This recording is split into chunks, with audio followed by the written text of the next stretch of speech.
Buenas tardes, buenas noches, como decimos siempre, para aquellos que nos ven en algún otro lugar o en algún otro momento aquí en Extra TV. Bueno, las informaciones que se acumulan en la Argentina cada rato.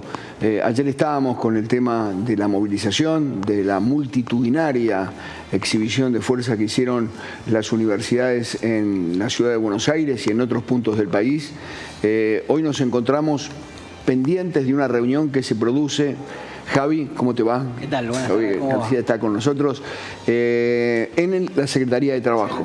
En la UTA, con los trabajadores, bueno, a ver si, los empresarios del transporte, a ver si se ponen de acuerdo, si mañana hay o no paro. Mañana no es que hay un suspenso sobre el transporte de las próximas horas. Incluso se están analizando la posibilidad de brindar servicio y no cobrar el boleto. Eso es lo que están discutiendo ahora en la Secretaría de Trabajo, a ver si hay o no hay. ¿El enojo nace de quién?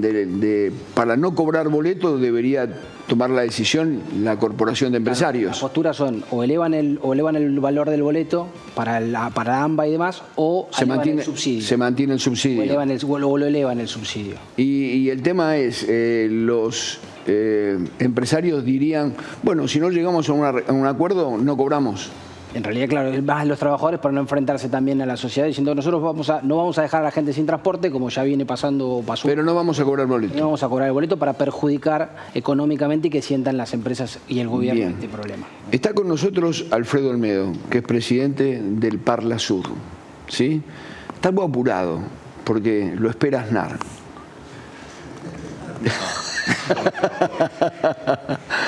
¿Cómo estás, Alfredo? ¿Bien? Muy bien.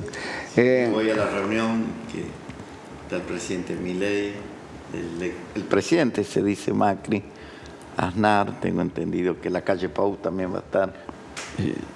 Bueno, con relación a España, déjenme darles una noticia poniendo esta carátula del diario El Debate de España de este momento. Ponela. ¿Leemos, Javi? Sí, que Sánchez anuncia en una carta a la ciudadanía que el lunes va a informar sobre si renuncia o no ante la gravedad de los ataques a su mujer. Recordando que la mujer fue denunciada por corrupción, por tráfico de influencias. Bueno, lo afectó al presidente de España, que va a analizar si renuncia o no y va a comunicar el lunes a la sociedad española si renuncia al cargo. Es una noticia que, por supuesto, conmueve a España y conmueve a muchos españoles que viven en la Argentina y que cada vez que hay elecciones participan activamente, tanto populares como partidarios del socialismo, de la izquierda, de Vox, están permanentemente activos aquí cuando hay elecciones. Una noticia que a lo largo del programa vamos a desarrollar y seguramente con algún contacto en España, porque el presidente se haría solidario con su esposa. A mí me da la sensación que si no llama con esta carta a una movilización popular para su respaldo, lo que está haciendo es lisa y llanamente presentar su renuncia, porque su esposa, Begoña Núñez, creo que se llama, ¿sí? Ha sido acusada de algunos hechos que él considera que afectan a la relación familiar, que le afectan a ella, que lo afectan a él, y él que ha estado luchando en este momento para conseguir adhesiones dentro del Parlamento español, entre ellas darle valor a grupos terroristas, como fue ETA, a través de Junts, un partido que acaba de empatar las elecciones en el País Vasco. Bueno, después de tanto esfuerzo, llega a este momento que dice me voy a tomar de reflexión este fin de semana. Lo dice hoy, día miércoles. Estaré esperando alguna respuesta de los partidarios del Partido Socialista Español, que salgan a la calle, que le pidan... Sí, alguna negociación también, tal vez, con la justicia. Sí, también puede ser. Bueno, amigo, ¿cómo entiende la marcha de ayer? Bueno, yo veo dos cosas, dos tipos de marcha. Una, lógicamente, totalmente legal, el estudiante, que quizás ante la información o desinformación en algunos casos, porque el gobierno rápidamente salió a aclarar que no va a cerrar ninguna universidad y tampoco le va a hacer faltar lo que corresponda, salieron a movilizarse y a mostrar, llamarle su preocupación o su enojo. Por el otro lado, una casta política de años que algunos no tienen absolutamente nada que ver con la universidad, como Camionero o tantos otros, dígame qué hacían en la marcha. Yo el tema universitario, para mí, esta es la consecuencia. Vamos a las causas de la educación en la Argentina. Escuela primaria, los últimos gobiernos del kirchnerismo autorizaron que un chico sin aprender pase de grado, o sea, que ninguno se quede de grado. Eso y empujarlo al abismo es lo mismo. Correcto. Si una persona no sabe leer, ni escribir, ni resolver un problema, está literalmente condenado a la pobreza cultural, económica, en todo sentido. Vamos a la escuela secundaria, en teoría obligatoria, el 50% de los chicos lamentablemente no termina, y el que no termina, en la mayoría de los casos termina mal, droga, alcohol, la calle. No, llegan al final de la escuela secundaria solo un 15% aprendiendo Yo le voy a dar lo 50. elemental. Bueno, Sí, usted me dice. todas las clases vulnerables, ¿no? Fíjese. Sí. Bueno, vamos a la universidad. Fíjese cómo llegan. ¿Por qué la universidad tiene que ser gratuita para los extranjeros? Yo presenté un proyecto de ley cuando era diputado de la Nación, no solo que no sea gratuita la universidad, sino la salud tampoco. Ahora descubren en Salta que estaba bien lo que yo planteaba. Cuando yo lo planteé me decían que estaba loco, que había que unirse con los países. Pero tengo hasta una solución. Viene un extranjero, si no tiene dinero para pagar la universidad, que no la pague él, pero que la pague su Estado, su país. Hagamos de cuenta que viene, póngale el país que quiera, Colombia, Brasil, España, si quiere llamarle, viene a estudiar porque le gusta vivir en Buenos Aires. Perfecto. Bueno, si no tiene plata, que su país le pague la cuota en la universidad. El gobierno. El gobierno. Si no tiene plata él. El gobierno de ese país.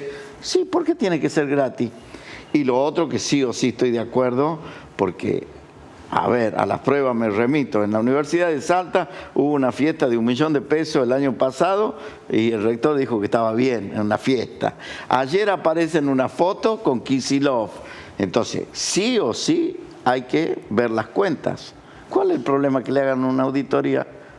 Yo en mi empresa, que es privada, pido una auditoría externa para ver si realmente están haciendo bien las cosas mi propio empleado, que particularmente dependen de mí. Imagínense con plata del Estado. Y le doy otro caso que pasó en Salta. Tanto presupuesto para educación, yo lo dividía en la cantidad de alumnos. En el mes de septiembre me daba 120.000 pesos por alumno. El colegio más caro de Salta, 70.000 pesos. O sea que valía más un alumno público que en la mejor escuela privada. Habría que ver cuántos van a estudiar, no cuántos están anotados. Cuántos van a estudiar a la universidad y divida el presupuesto que tiene por alumno. Puedo estar confundido, ¿no? Sí. No vaya a ser que le dé más caro que la universidad más cara del país. Sí, creo que no le da más caro que la universidad más cara, pero le da muy caro el valor alumno. Entonces no me equivoco, pero saque la cuenta realmente de los anotados, cuántos van. Ahora, si un alumno no hace ninguna materia por año, no rinde ninguna en 2 o 3 años, ¿usted cree que le tiene que seguir guardando el lugar? No, ahora todas esas discusiones son válidas, no, y bueno. Es razonable el razonable. Ahora, en términos políticos, la marcha de ayer lo debilita al gobierno de Javier Milei, lo mueve, porque hasta ahora parecía que nada... No tenga duda que es un punto de llamado de atención, de decir, hay que hacer las cosas, pero hay que tener, no sé si es cuidado la palabra, pero hay que estar atento, porque quizás por una cosa mal informada se despliega toda una marcha política que ayer... Agazapados. Dígame qué tenía que ver una madre de un terrorista hablando. Bien, ¿el estudiante argentino tiene que pagar? ¿Hay que arancelarla? Nada es gratis. Lo paga la sociedad. Ya sabemos. Entonces usted fíjese qué curioso. Pero digo, al margen de eso. Pero mire a dónde llegamos. Perdón, al margen de eso, yo sé que sería una doble imposición, porque ya paga impuestos, con esos impuestos se paga la universidad, pero digo, aquellos que tienen alguna posibilidad, que se puede medir que económicamente tienen alguna chance, ¿deberían pagar algún arancel por más bajo que sea? Y el que tiene la posibilidad, yo considero que sí. porque no es gratis la universidad, nos cuesta los impuestos, pero mire lo que es. Una persona que en el conurbano, por poner un ejemplo, se levanta a las 5 de la mañana para llegar a su trabajo, él con su impuesto y con su trabajo muchas veces le está pagando el profesor a uno que ni siquiera va a clase. Entonces totalmente injusto. Por eso creo que no solo la auditoría, sino también hay que auditar. Bueno, ¿quién viene a estudiar? ¿Quién no viene a estudiar? A ver, no sé, si usted tiene casa propia, BMW, bueno, no sé si tiene que pagar o no. También hay que...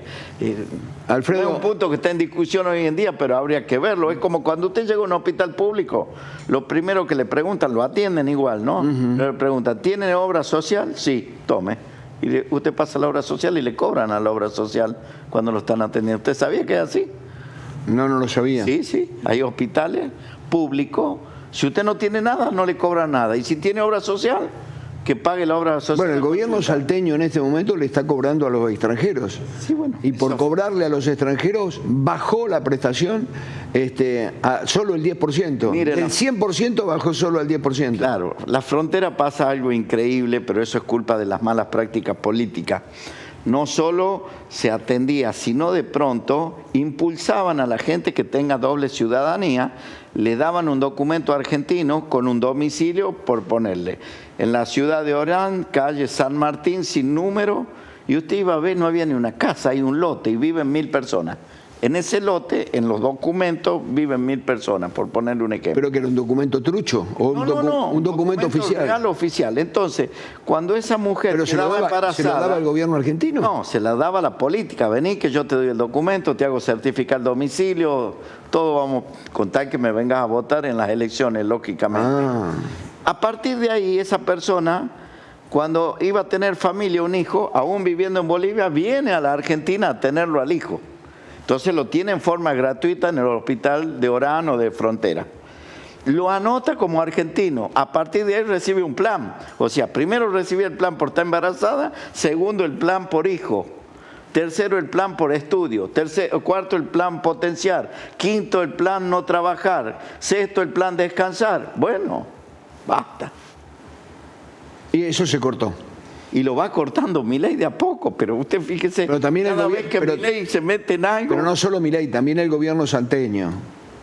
No, el gobierno salteño lo que cortó ahora es la atención, todo, pero las malas prácticas políticas vienen de todos los gobiernos que vienen pasando en la zona de frontera. No solo pasa en Salta eso, ¿no?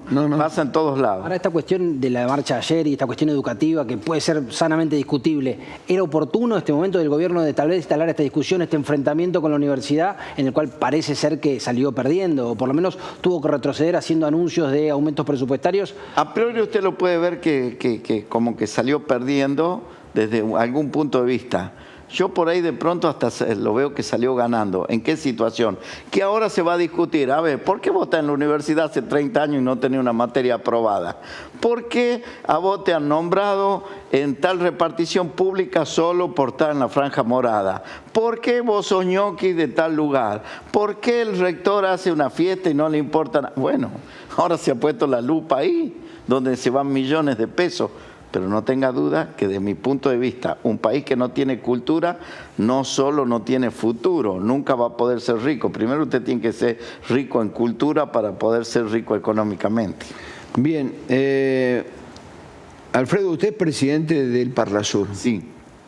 ¿El Parlasur trabaja una vez por mes?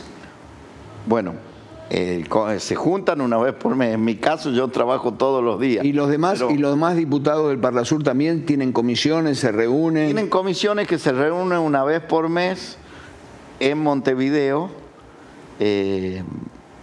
durante 1 hora, 2 horas. La verdad que hasta el día de hoy no es más que eso. Yo desde que entré en el Parlasur, bueno, por eso tengo tantas contras, dije, el que no viene a trabajar no cobra, no le pagamos los sueldos al que no va a trabajar, que son asesores de los congresales argentinos, ¿no? Porque los otros van todos, de los otros países. Pero nunca tuvimos problemas. ¿Qué resuelve? Le digo, los sueldos son de $2.000 a $5.000, ¿no?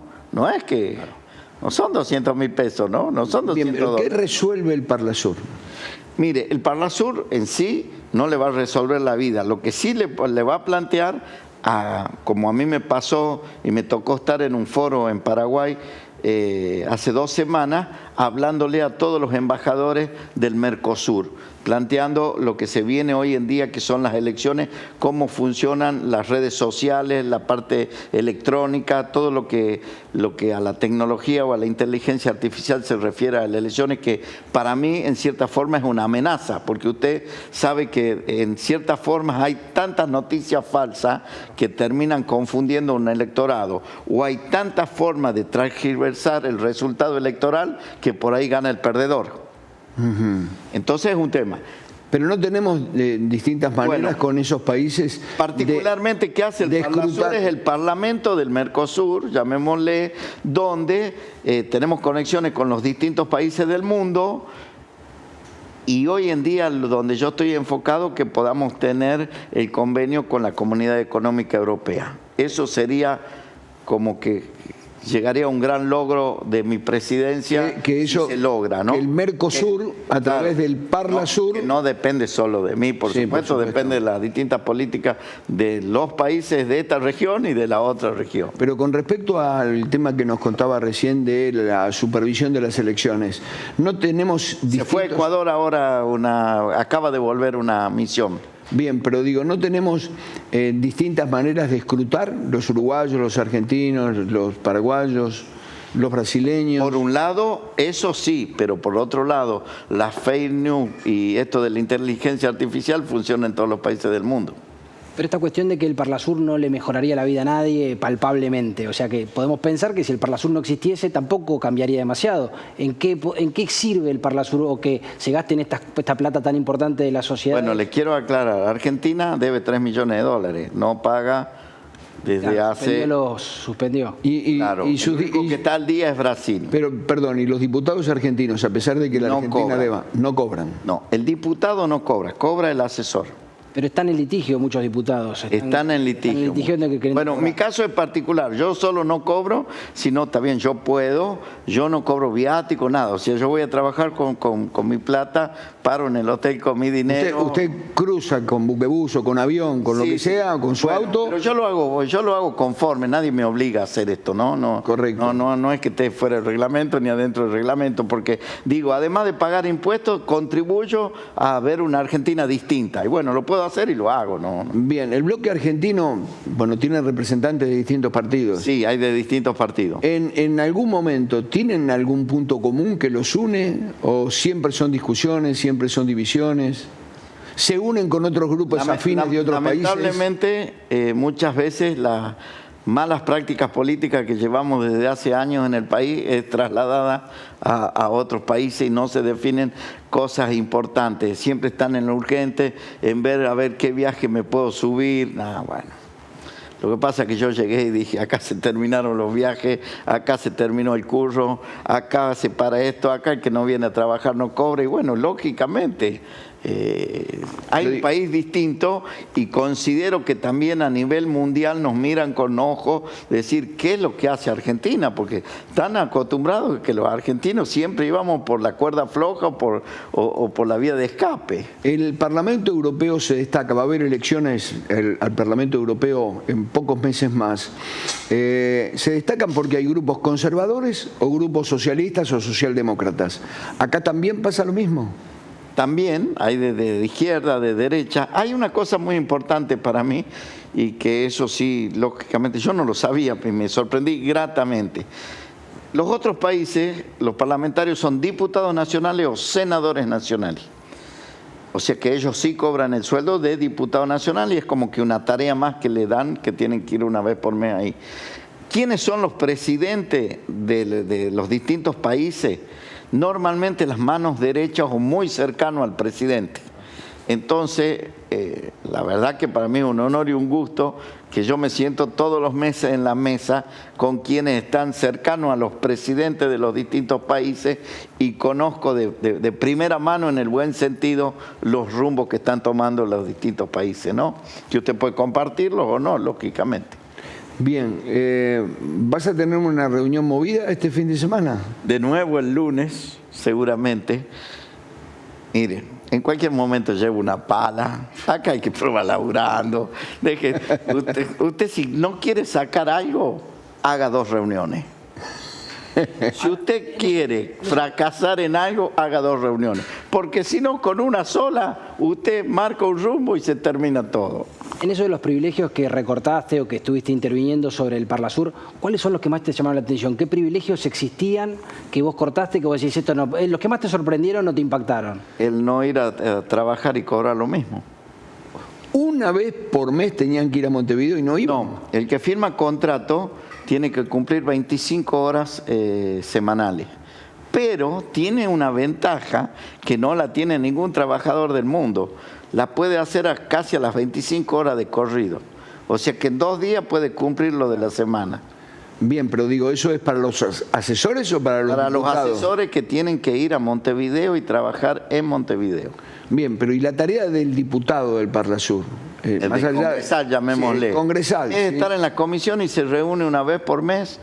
Pero ustedes debaten después, hay una discusión sobre algunos temas, levantan la mano, votan algo. Y espero que a partir del lunes empiece, porque desde que ha asumido hasta ahora, lo único que quieren hacer es voltearlo al presidente. ¿Qué es usted? Claro, hacer un golpe institucional. Que para mí va más allá. ¿Y usted qué para mí espera? es contra de Milei, porque olvídese de Alfredo Olmedo. Es contra el presidente Milei, dice, perdió el DNU, no salió el DNU, no salió la ley base, bueno, el bastión que tiene el presidente del Parlasur, bueno, me atacan de todo. ¿Y usted cree que el lunes puede vivir una situación de ese tipo?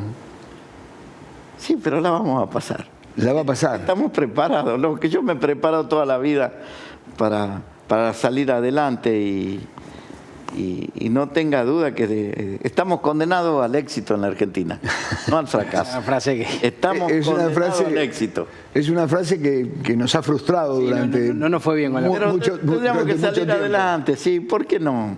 El país ya cambió de rumbo, mire, ayer con todo respeto lo veía. Antes el presidente se juntaba con el presidente de Venezuela, de Cuba, con elegante, con todo respeto. Ahora nuestro presidente se junta con Trump, con él lo aplauden más afuera del país que muchas veces que adentro. Bueno, ha cambiado la Argentina. Por supuesto que no es fácil, no. Mire, esto como que vino una corriente de agua fuerte. A algunos le va a llegar el agua a los tobillos, otro a la rodilla, otro acá. Otro quizás nos llegue hasta el cuello, en el buen sentido de la palabra. Pero no tengo duda que el país va a salir adelante. Hace algunos días estuvieron Karina Milei y Martín Menem en Salta. Sí. Hicieron un viaje de 2 horas hasta allá para charlar con usted y armar el partido La Libertad Avanza. ¿Quiere tomar un poquito de agua? Sí, por favor. Métale. La libertad avanza. La Libertad Avanza. Bien, allí estuvieron la secretaria general del gobierno argentino y el presidente de la Cámara de Diputados. ¿A qué acuerdo arreglaron? ¿A qué acuerdo llegaron? Para mí me llena de honor que, no sé si es el primero o el segundo, en Salta, el distrito, ya tiene la Libertad Avanza oficial. Si bien Milei no duda, nosotros tenemos un partido que se llama ahora Patria, no de mi conveniencia, sino yo estoy con Milei antes que él sea político, digamos, compartíamos juntos las ideas, él me dijo que había que cerrar el Banco Central, yo presenté el proyecto convencido de lo que él me planteaba, entonces va más allá, pero hoy en día la presidencia de la Nación o Javier Milei, la Libertad Avanza, tiene un partido propio en Salta que se llama La Libertad Avanza.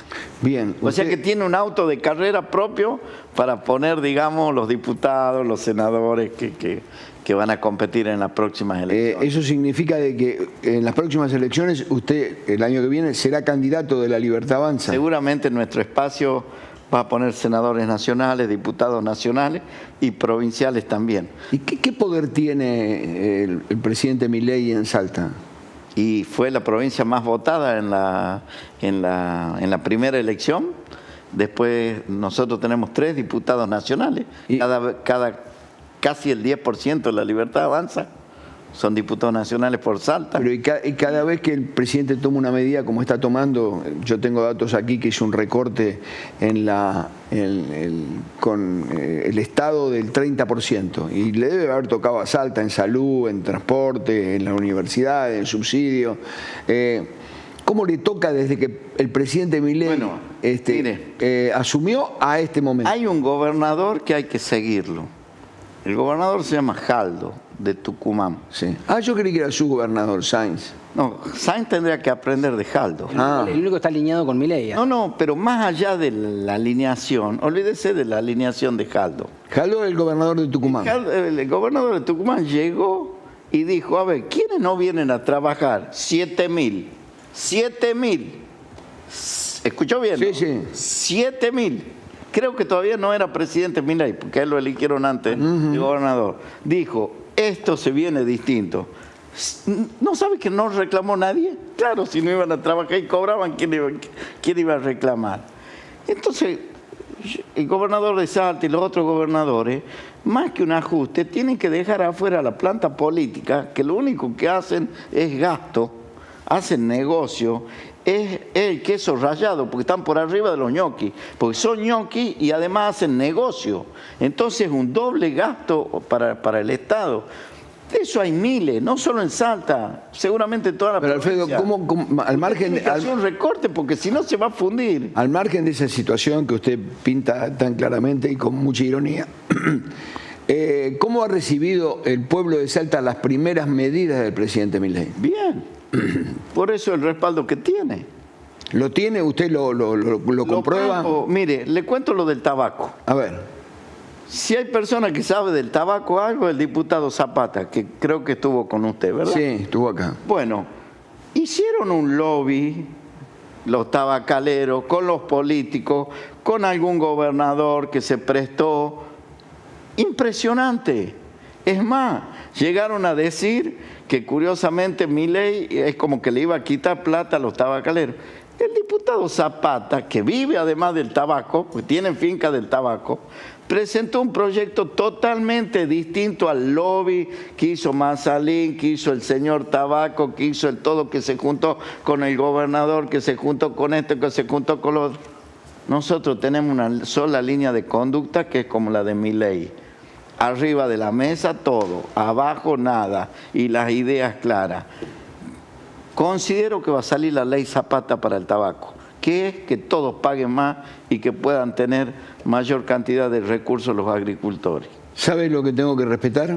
Es que le dije que a 1:30 se iba, porque usted tiene un compromiso. Así es. Ahora va a una reunión donde está el presidente Aznar, el presidente Milei, el presidente Macri, el presidente de la calle Pou, así que en otro momento, véngase con más tiempo. Para mí es un honor. No me ponga límites. No, yo no le pongo límites. Alfredo, que Dios muchas lo gracias. bendiga. Que siga muy bien. ¿Cuál es más famosa, la campera amarilla o la campera de Milei negra en política? ¿Cuál es más famosa? Bueno, tiene más peso político hoy la campera de Milei, claramente, pero quizás por pero la va a cambiar porque Milei tiende al color negro. No, yo no la voy a cambiar nunca. Siempre usted me conoce. Sí. Es el amarillo. ¿Y por qué el amarillo? Lo puedo decir públicamente. Como yo no tengo nada para esconder, que me divisen a la distancia que vengo. Claro, está muy bien. Bien. Dios lo bendiga, gracias. Que siga muy bien, Alfredo. Nos vamos a ir a España, nos vamos a ir a Barcelona. Realmente los argentinos estamos sorprendidos, especialmente el periodismo, pero por supuesto también la comunidad española que vive aquí, que sigue atentamente las noticias. Ya no es que nos queda tan lejos, sino que a través de este camino o de cualquier otro camino, las noticias llegan inmediatamente. Nos hemos enterado que el presidente se ha tomado un tiempo de reflexión para ver si sigue o no, el presidente Pedro Sánchez de España, habiendo estado muy activo hasta hace poco, tratando de conseguir el apoyo de especialmente agrupaciones en el País Vasco, logrando algún entendimiento con ellos. Después de las elecciones, bueno, no reflexionó tanto, por lo menos no se conocen desde aquí cuáles son las noticias, pero sí tocado por alguna denuncia que se hizo sobre su esposa, él dice que no sabe si es pertinente hacer el esfuerzo, por lo menos eso es lo que tenemos como noticias aquí. Y vamos a charlar con el director de la revista Esguardar, Germán Capdevila. Germán, ¿estás allí? ¿Cómo te va? Buenas tardes, hola, buenas noches. Buenas noches, Fernando, un gusto estar contigo. Bien, Germán, para nosotros fue un bombazo, es decir, leyendo, repasando antes de empezar el programa las noticias internacionales, nos enteramos que el presidente entra en una etapa de reflexión y que el lunes le dirá al país si sigue o no sigue al frente de la presidencia. Sí, la verdad que lo has escrito perfectamente, ha sido un bombazo incluso a nivel local y nacional aquí en España, completamente inesperado, que ha dejado fuera de juego no solo a la oposición, sino a su propio partido, que en estos momentos están reunidos en las diferentes agrupaciones de la capital y de cada territorio, cada comunidad autónoma, para ver cómo encarar los diferentes escenarios que se pueden producir el lunes, y finalmente Pedro Sánchez, el presidente del gobierno, anuncia que no sigue o que decide dar un paso al costado, provocando una nueva crisis política aquí en España. Germán, Javier García te saluda. Y este bombazo del que hablaba recién Fernando y vos recién compartías, ¿a qué obedece? ¿Hay una presión social muy grande sobre estas denuncias de corrupción o tráfico de influencias? ¿O también los tomó por sorpresa incluso las denuncias hacia la esposa de Pedro Sánchez? No, a ver, lo cierto es que Pedro Sánchez es un político con una gran habilidad comunicativa, lo ha demostrado en muchas ocasiones. Él es un político que en su momento fue defenestrado en su propio partido e hizo una campaña que le permitió volver a la Secretaría General. Es el único político que hizo una moción de censura en España y la ganó, y sacó del gobierno al Partido Popular, lo desalojó y se hizo él con la presidencia del gobierno. Y hay una lectura que para mí es muy plausible de lo que está sucediendo, y es que esta habilidad comunicativa de Sánchez lo que hace hoy es desviar absolutamente el foco de atención del caso de corrupción que afecta a su mujer, y por lo menos gana 5 días en el que los analistas, la prensa, este caso es paradigmático, ¿no? Un medio internacional, un medio de Buenos Aires, se está ocupando ahora no del caso de corrupción, sino de la posibilidad de que Pedro Sánchez continúe o no en el gobierno. De esta manera desvía la atención, gana tiempo, y el lunes él tiene diferentes opciones. Puede salir reforzado a decir, miren, he reflexionado y creo que esta es una batalla que tengo que librar, y ponerse en el papel de víctima, digamos, de defender su posición. Puede ir al Parlamento y pedir una moción de confianza, y que si el Parlamento lo vuelve a ratificar como presidente, queda consolidado y reforzado. Es decir, hay diferentes opciones, pero lo que es claro es que él ha conseguido hoy desviar la atención de la primera noticia del día, que era que la justicia había abierto una investigación por corrupción a su mujer. Él, con esta jugada, el que hace es desviar inmediatamente el foco de atención. Bien, entendiendo, y es muy razonable lo que estás contando, lo que nos extraña a nosotros, que la acusación, si bien pudo haber sido alentada en algún momento por algún sector político, no nace de la política, ni tampoco de algún medio importante de comunicación, sino de una organización ultraderechista, dice él en su carta, llamada Manos Limpias. ¿Es de tanto poder esa organización como para que la justicia la tome y haga alguna imputación sobre la esposa del presidente? No, lo que sucede en España es que la justicia es la única institución del Estado que no se depuró luego del franquismo, la transición. Miró para otro lado, y ese era un tema que no se quiso tocar, y hay la derecha y la ultraderecha está muy instalada en la justicia española, y se deja instrumentalizar para este tipo de maniobras políticas. Manos Libres es una organización de ultraderecha que incluso su máximo dirigente, que es el que presenta esta denuncia contra la esposa de Sánchez, hace pocos años fue condenado como líder de una organización criminal que lo que hacía justamente es presentar querellas y después extorsionar a los afectados para retirar la querella a cambio de dinero. Y esto fue demostrado judicialmente. Esta persona recibió una condena de 4 años. Pero encontraron un juez, o una jueza en este caso, afín a la derecha o a la ultraderecha, que simplemente la denuncia se basa en publicaciones de medios digitales de ultraderecha, y con eso hacen un machimbrado y presentan una denuncia que un juez afín le da curso. Normalmente son cosas que no llegan a buen puerto, pero que provocan un pequeño terremoto, ¿no? Algún revuelo. Desde hace algunos días, más allá de esta acusación, Alberto Núñez Feijóo, cada vez que hay una reunión del Parlamento, que nosotros seguimos atentamente aquí en la Argentina, él alentaba un poco a producir esta investigación. Solapadamente, decía, porque su esposa, nunca con una definición rotunda ni con una denuncia ante la justicia. ¿Usted cree que le cae al Partido Popular como anillo al dedo esta situación o lo incomoda también al Partido Popular? No, el Partido Popular está esperando y de hecho está continuamente intentando buscar cualquier indicio o resquicio para meter una acusación de corrupción, porque no olvidemos que en el 2018 esta moción de censura que comentábamos antes, que desaloja del gobierno a Rajoy y al Partido Popular y lo hace presidente a Pedro Sánchez, que él no llega en una elección, sino como líder de la oposición que presenta una moción de censura y el Congreso le da el respaldo. Y el Partido Popular siempre ha creído que esta fue una maniobra espuria para desalojarlo del gobierno y siempre la ha combatido con absoluta visceralidad y por todos los medios posibles, por tierra, mar y aire, en el Parlamento, en sede judicial, a través de los medios de comunicación afines.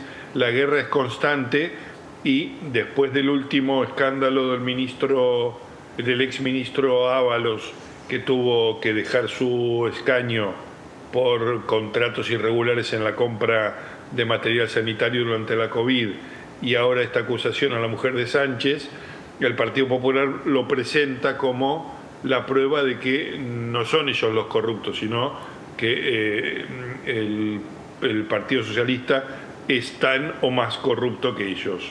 Y esto es una espiral de degradación de la política española que desde Europa se mira con cierta preocupación.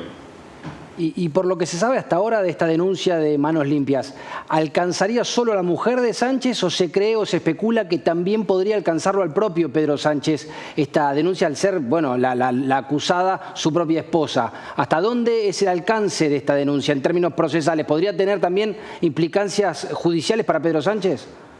Es muy difícil porque son acusaciones muy genéricas que tienen que ver con ayudas públicas que dio el gobierno español a unas empresas, a una aerolínea concretamente, que eran las mismas que todos los gobiernos europeos dieron a las líneas aéreas que durante la pandemia no podían volar y perdían dinero de una manera desenfrenada, y fue la única manera de evitar las quiebras masivas de estas empresas.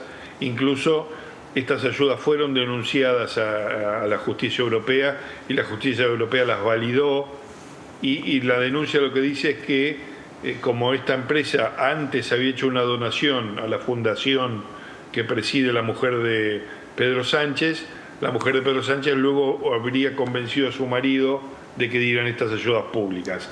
La verdad que está agarrado muy con pinzas y tiene un recorrido judicial bastante limitado, que se circunscribe a la primera instancia, que es donde hay ahora una jueza afín a la extrema derecha que lo va a tramitar, pero esto cuando llegue a la hora de elevarlo a juicio es muy difícil porque no hay sustancia, ¿no?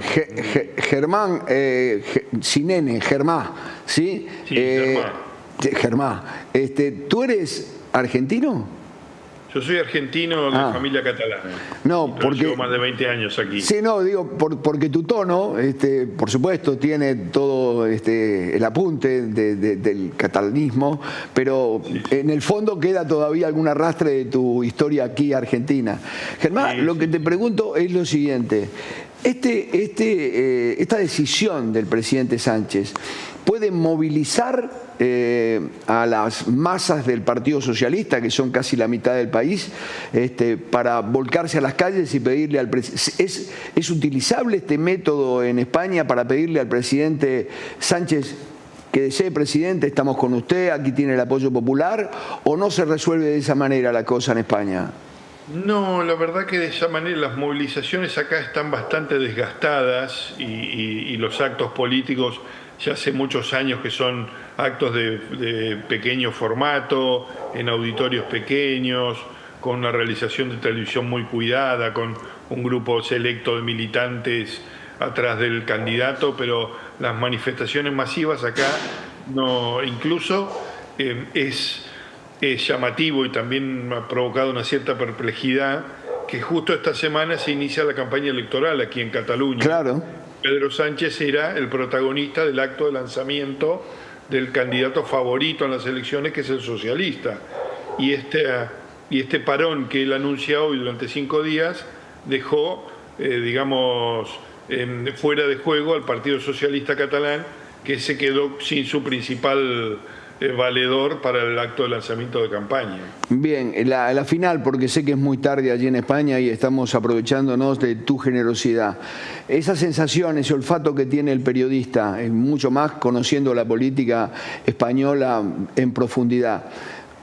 ¿Cuál te parece? Teniendo en cuenta que lo anunció el miércoles, que el lunes próximo va a tomar una determinación.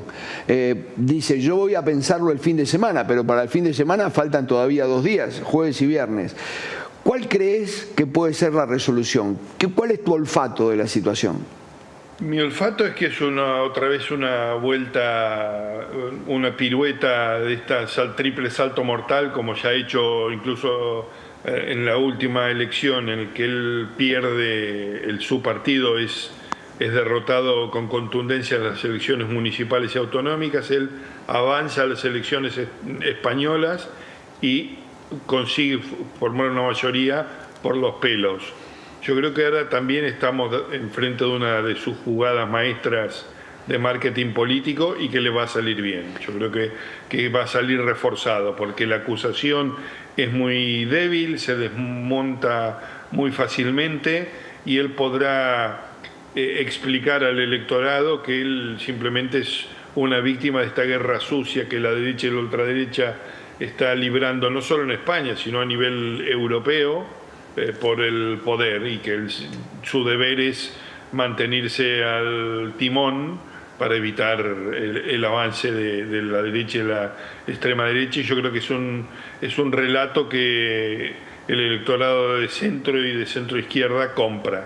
En pocos días más, después de las elecciones catalanas, ustedes van a tener las elecciones para el Parlamento Europeo. Sí, y todo esto, digamos, interfiere en estas elecciones, ¿no? El Parlamento Europeo es un parlamento lejano a la ciudadanía, cuesta mucho que la gente participe, las elecciones estas son voluntarias y realmente a Europa no le gusta que coincidan las fechas de otras elecciones. Y si realmente la resolución del lunes es que Pedro Sánchez se va y hay que convocar elecciones a finales de mayo, sería otra interferencia para las elecciones europeas y de resultado incierto, ¿no? Muy bien, Germán, perdona la hora en la que te llamamos, te agradecemos, has sido muy amable con nosotros. Cuando quieran, ha sido un gusto. Muy bien, muchas gracias. Germán Capdevila, un periodista español, argentino de nacimiento, pero con familia catalana, contándonos un momento muy particular de la vida de los españoles, que como todos tiene una noticia que es un bombazo y detrás hay muchas particularidades que nos llevan a pensar que, como dice Germán, es parte de una estrategia. Estrategia comunicacional, según nos cuenta él, una estrategia comunicacional para mantenerse en el poder, no para irse, para reforzar su poder más que para debilitarse. Ahora, cuando él hablaba del poder que tiene el Parlamento Europeo, yo pensaba inmediatamente en Olmedo, ¿sí? Es decir, el poder que tiene el Parlasur en las sociedades que lo conforman, que son Paraguay, Argentina, Uruguay y Brasil, con algunos países que son socios adherentes, pero que no tienen representación parlamentaria. De acuerdo con lo que nos decía Germán, el Parlamento Europeo se elige no obligatoriamente, sino a voluntad de los ciudadanos que quieran ir a las urnas y que tampoco tiene tanta incidencia en la vida de los países. Nos importa demasiado. Sí, nos importa demasiado, a pesar de que es multitudinario. Usted alguna vez tiene que haber visto alguna fotografía o algún film, algún video de sesiones que se producen en el Parlamento Europeo en el que se toman decisiones que quedan a resolución también de los países después. Bueno, aquí y el Parlasur, que se trató de imitar al Parlamento Europeo, creyendo de que íbamos a poder tener una unión Mercosur con el Parlamento Europeo, con la Comunidad Económica Europea, quedó como lo que contaba recién Olmedo, que algunos van, otros no van, que unos cobran, otros no cobran. Un gran negocio para algunos. Sí. Quedó como un gran negocio para algunos, por lo que contaba el presidente del Parlasur, nada más y nada menos. Sí, no, y además uno ve que es un premio consuelo para aquellos que no pueden entrar en las listas locales. Sí, habría que ver un día repasar la lista de los miembros del Parlasur, que desconocidos para la gran cantidad de la gran sociedad argentina, y ver a dónde se escondieron. Es casi como un Por ejemplo, él me decía, nos contaba antes de empezar, dice, yo voy a ser hackeado el próximo lunes. El lunes me van a querer desbancar, como ya quisieron hacerlo, creo que por lo menos una vez, ¿sí? Dice, la líder es Victoria Donda. Y yo me sorprendí, le digo, ¿Victoria Donda por qué? Me dice, no, porque es parlamentaria del Parlasur. Bien, no lo sabía, seguramente debe haber otros integrantes de ese parlamento que bueno, deben ser personas conocidas, como Luis Olmedo, que en algún momento fue diputado nacional. Bueno, damos vuelta a la página. De internacionales volvemos a la política nacional, a las primeras páginas de cualquier diario de la Argentina. Te voy a teatralizar una situación, a ver si me sale. La historia fue así. Se dio hace 10 días. De este lado había un representante del gobierno, con funciones, sí, del gobierno de Javier Milei. Y de este lado estaba Emilio Jacobiti. Sí.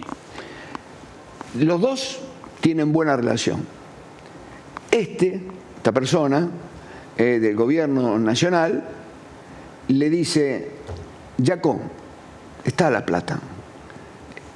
El paro no tiene ningún sentido, la marcha no tiene ningún sentido. No la hagan, se la vamos a girar.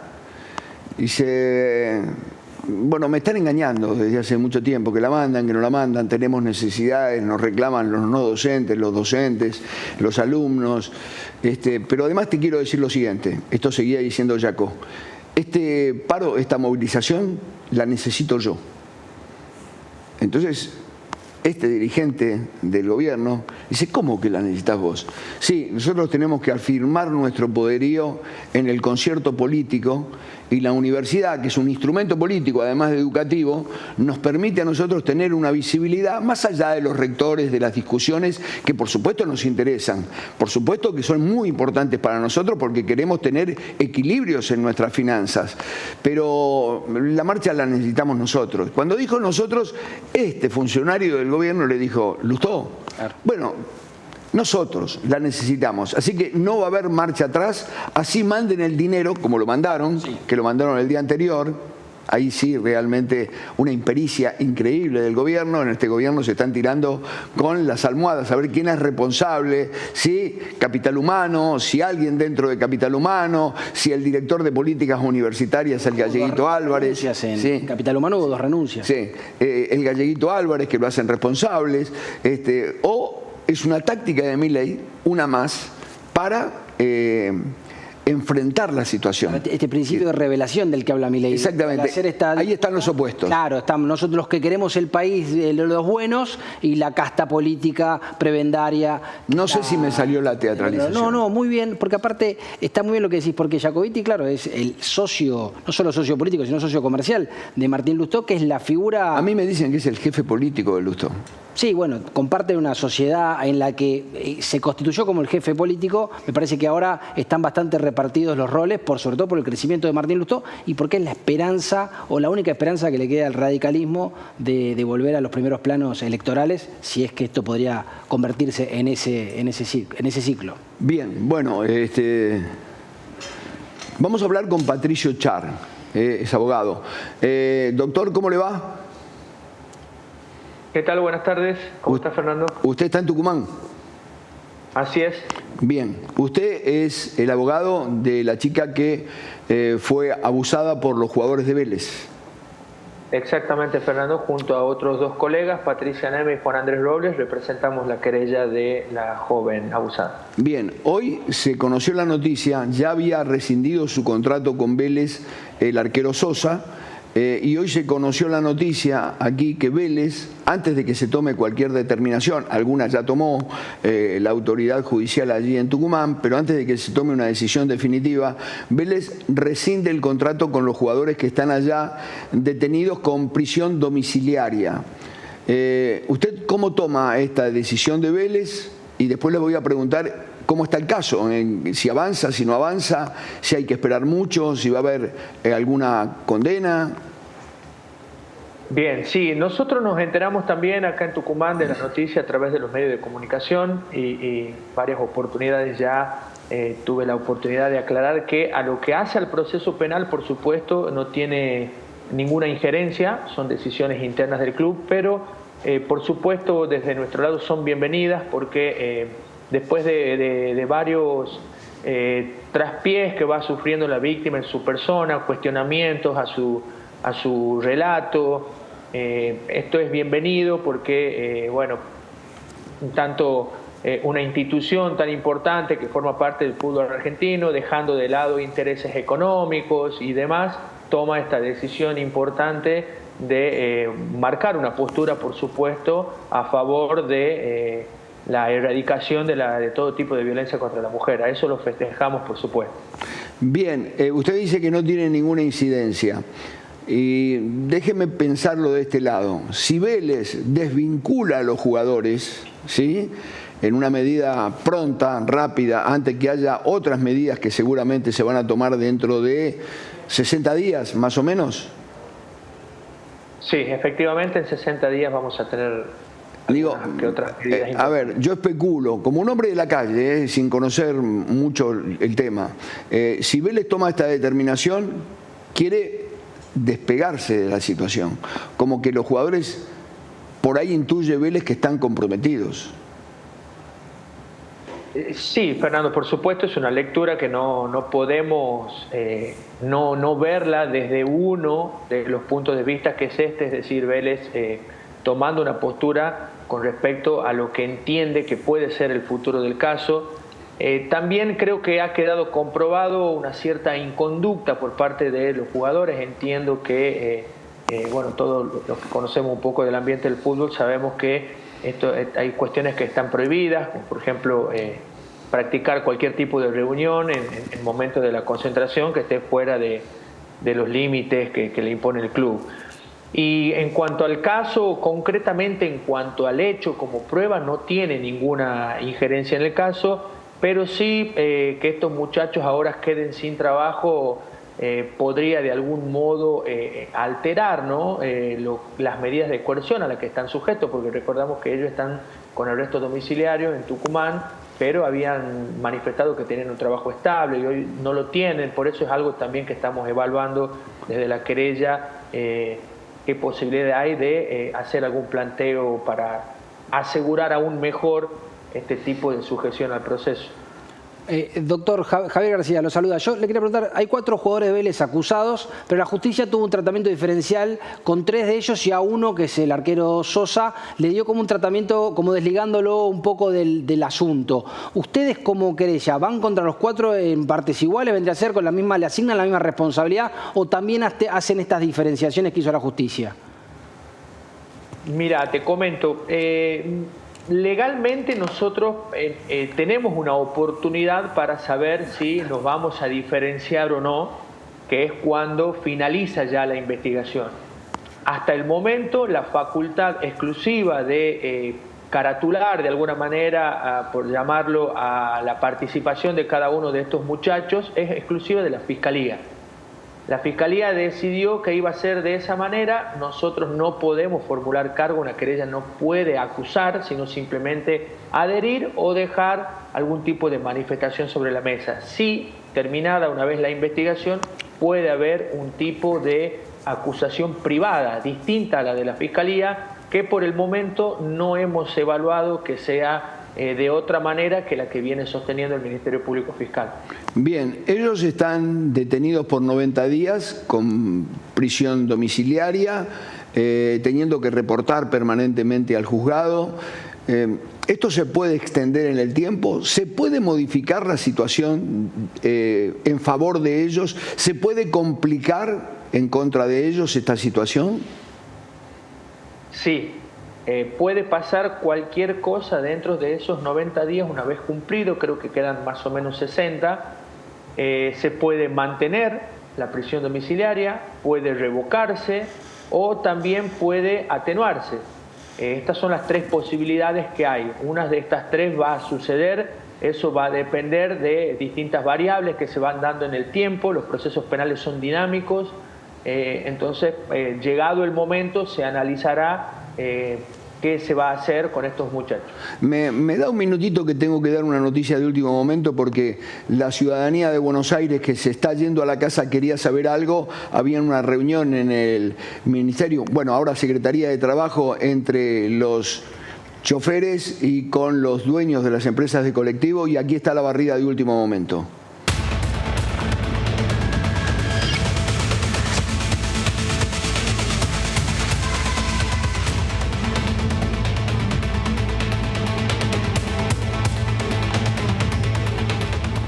Perdón, doctor, pero la noticia es que no habrá paros de colectivos, es decir, que todos aquellos que están saliendo en este momento de sus tareas en el AMBA saben que van a tener servicio.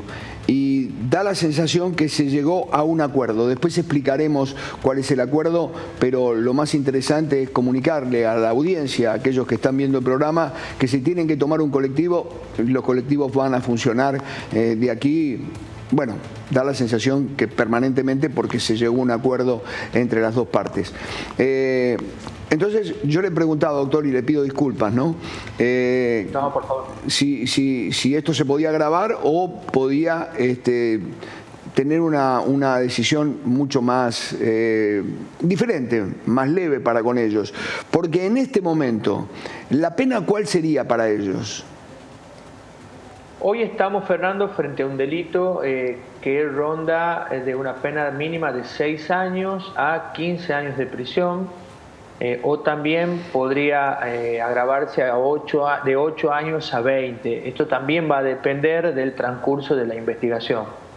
En el caso de Sosa es distinto, por el momento tiene una pena en expectativa que es de naturaleza excarcelable, por eso es que él goza de la libertad, a diferencia de sus otros ex compañeros de fútbol.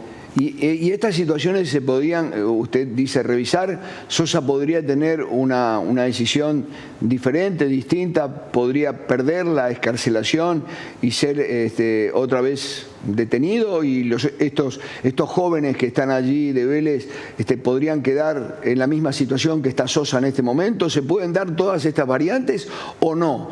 ¿O lo grave de lo que pasó va a llevar a que se atenúe la pena quizá de los que están detenidos en este momento, pero no de tal tamaño como para que queden en libertad? Mira, Fernando, como te decía, puede pasar de todo. Quedan 60 días, pueden atenuarse estas medidas de coerción, pueden agravarse, pueden revocarse, pueden mantenerse. Esto va a depender, por supuesto, de cómo avance el proceso.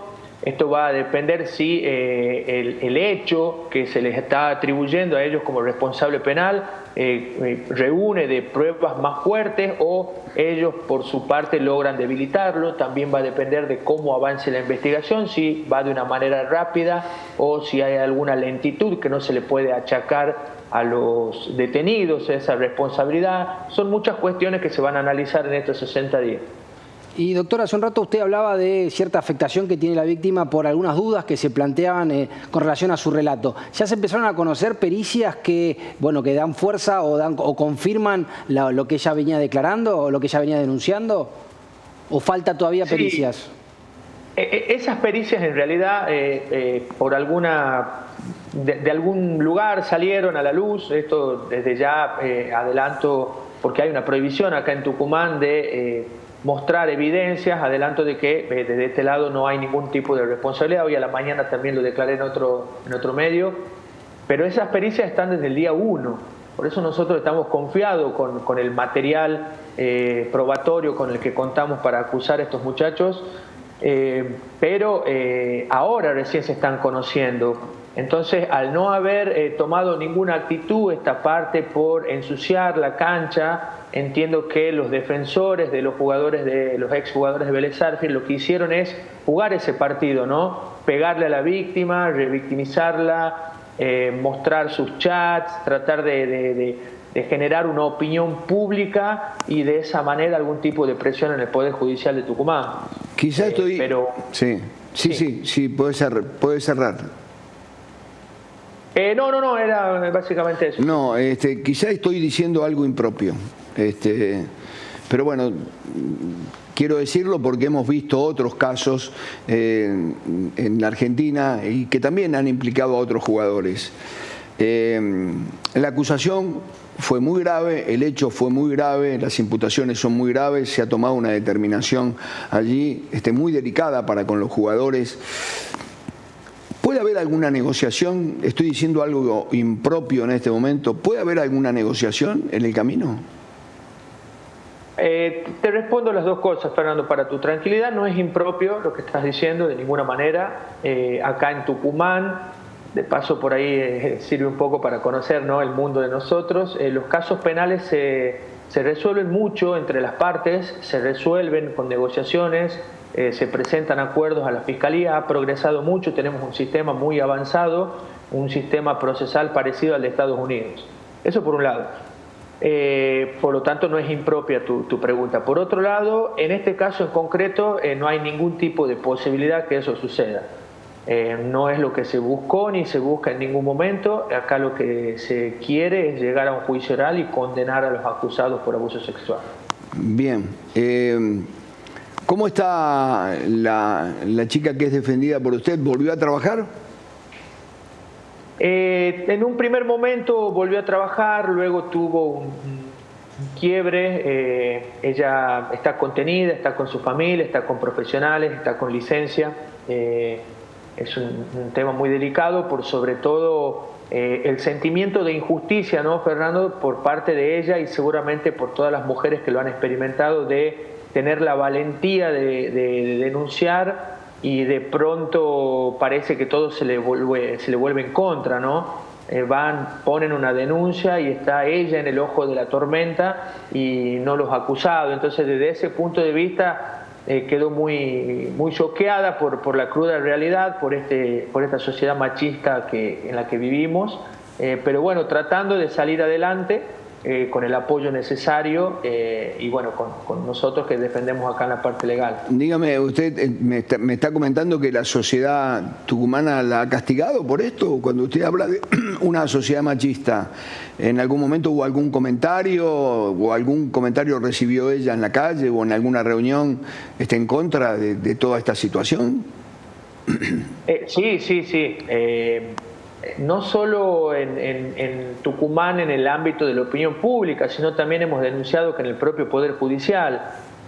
Acá el norte de Argentina es muy conservador, esto creo que todos sabemos que es así, y en tema de género no es la excepción. Tenemos una provincia muy machista donde se pone en tela de juicio desde el día 1 todo lo que pudo haber hecho antes o después de lo sucedido a cualquier mujer, no solamente en este caso, que se la buscó, que si lo insinuó, que si ella tuvo la culpa. Estas son cuestiones que nosotros estamos luchando. Permítame preguntarle lo siguiente. Yo puedo entender que la opinión pública, que es heterogénea y que a través del anonimato de estas redes, que son una cloaca en un momento determinado, puedan tener este tipo de comentarios. Pero usted me dice que miembros del Poder Judicial han puesto en duda también su testimonio o la valentía que ella tuvo en denunciar. Nosotros hemos hecho denuncias, no directamente, pero sí al pretender primero las defensas, quitarle el celular a la víctima, es decir, pidieron un secuestro del teléfono de la víctima, como si ella fuese la acusada, y para revisar la conversación que habría tenido con otra persona. Y a ese pedido había un cierto recelo, había muchas ganas de hacerlo acá en Tucumán. Por suerte pudimos frenarlo, pero sí se le quitó el celular a la amiga de la víctima, que nada tiene que ver con el hecho, para justamente intentar revisar sus acciones anteriores o posteriores al hecho del abuso sexual. Esto es buscando, ¿no?, algún tipo de culpa en estos estereotipos de género que se crean y que acá Tucumán lo tiene muy arraigado como cultura. Por eso nosotros hemos denunciado esa situación. Sí, pero doctor, en ese plano, ¿por qué? Entiendo, por ahí me pongo en un lugar incómodo también para hacer la pregunta, pero ¿por qué la víctima en tratar de que se sepa la verdad y que se sepan las conversaciones, está esta disputa judicial o con parte del sector judicial que y uno intuye que también puede tener este sesgo machista, pero también tratar de desentrañar la verdad del asunto, en términos de que hay un testimonio de una manera y un testimonio de otra, que la contradice, vendría a ser la contraparte? Efectivamente, sí. Bueno, viene por ahí también, ya lo mencioné un poco, viene por una cuestión de, desde este lado, colaborar con ese cambio que pretendemos de que no se revictimice a una mujer. No hay ninguna contradicción. Ella ya denunció 3 veces, ya la revisaron, el cuerpo entero, la sometieron a pericias, exhibieron sus chats, exhibieron sus fotos y prácticamente no puede caminar tranquila por Tucumán. Ahora también le piden su teléfono celular. Y cuando ya tienen los celulares de los imputados, o sea, ¿qué más quieren ver de la víctima? Por otro lado, también es muy importante tener en cuenta el tema de la revictimización. Esta persona, ahí también venía nuestro descontento por ahí con la Fiscalía de haber pedido el celular de manera bondadosa, educadamente, si lo podía poner a disposición, y eso sí nos parecía una actitud de revictimización. Vos fijate que cuando se cometen otro tipo de delitos, Fernando, robos, estafas, homicidios, no le piden a la víctima el celular. Esto solamente le pasa a las mujeres cuando se duda de su palabra, cuando se duda de su entereza, para ver, bueno, justamente esto que veníamos hablando, si en esta errada percepción de si ella tuvo alguna culpa en el hecho o no. Qué situación tan singular, tan particular que, bueno, así relatada y relatada como la cuenta usted de manera tan simple pero tan jugosa, nos produce una gran sorpresa, realmente. Pero bueno, la justicia de Tucumán parece ser muy particular en este caso. ¿Ha variado alguno de sus procedimientos en este último tiempo, no? Sí, el procedimiento ha variado mucho para mejor, es muy rápido, las causas están llegando a juicio oral en 1 año, ya hay condena, y también hay mucha investigación por parte de los abogados, las fiscalías, se elaboran varias investigaciones y después se la llevan a juicio oral. Es ni más ni menos que el mismo proceso de Estados Unidos, está muy avanzado acá en Tucumán. Sí. Bien, la última, y un poco para ratificar lo que usted me dijo cuando yo temía hacerle la pregunta si estaba haciendo algún comentario improcedente. Usted me descarta que de aquí hasta que se tome una determinación en la Fiscalía no va a haber ningún tipo de negociación. Fernando, hoy te puedo decir que la postura de nosotros es tajante y firme, no hay ningún tipo de negociación, hoy no. No.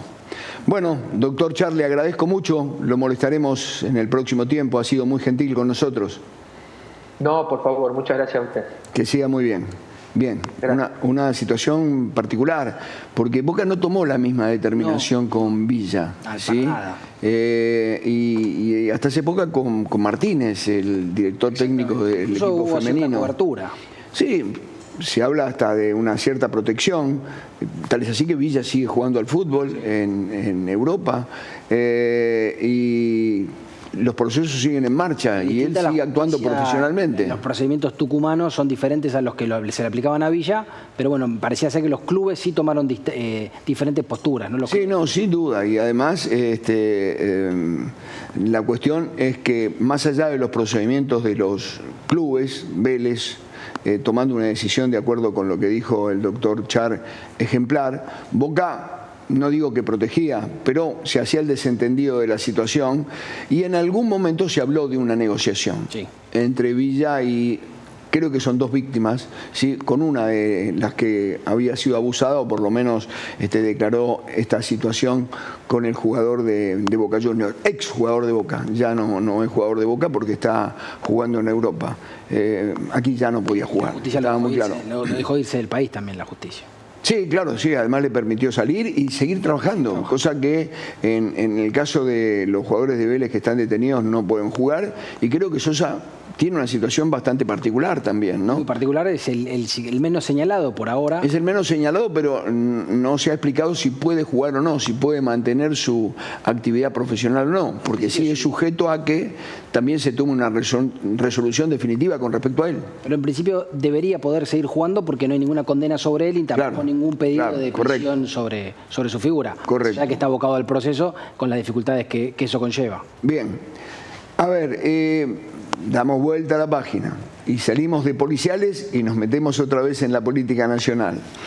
El presidente Milei habló anteayer en cadena nacional, cosa que fue recibida de distintas maneras, como pasa siempre en la Argentina, por sus partidarios, aquellos que lo apoyan, sus militantes, bien. Estaban esperando la palabra del presidente para un resumen después de 3 meses de gobierno, incluido el tiempo que lleva durante el mes de abril.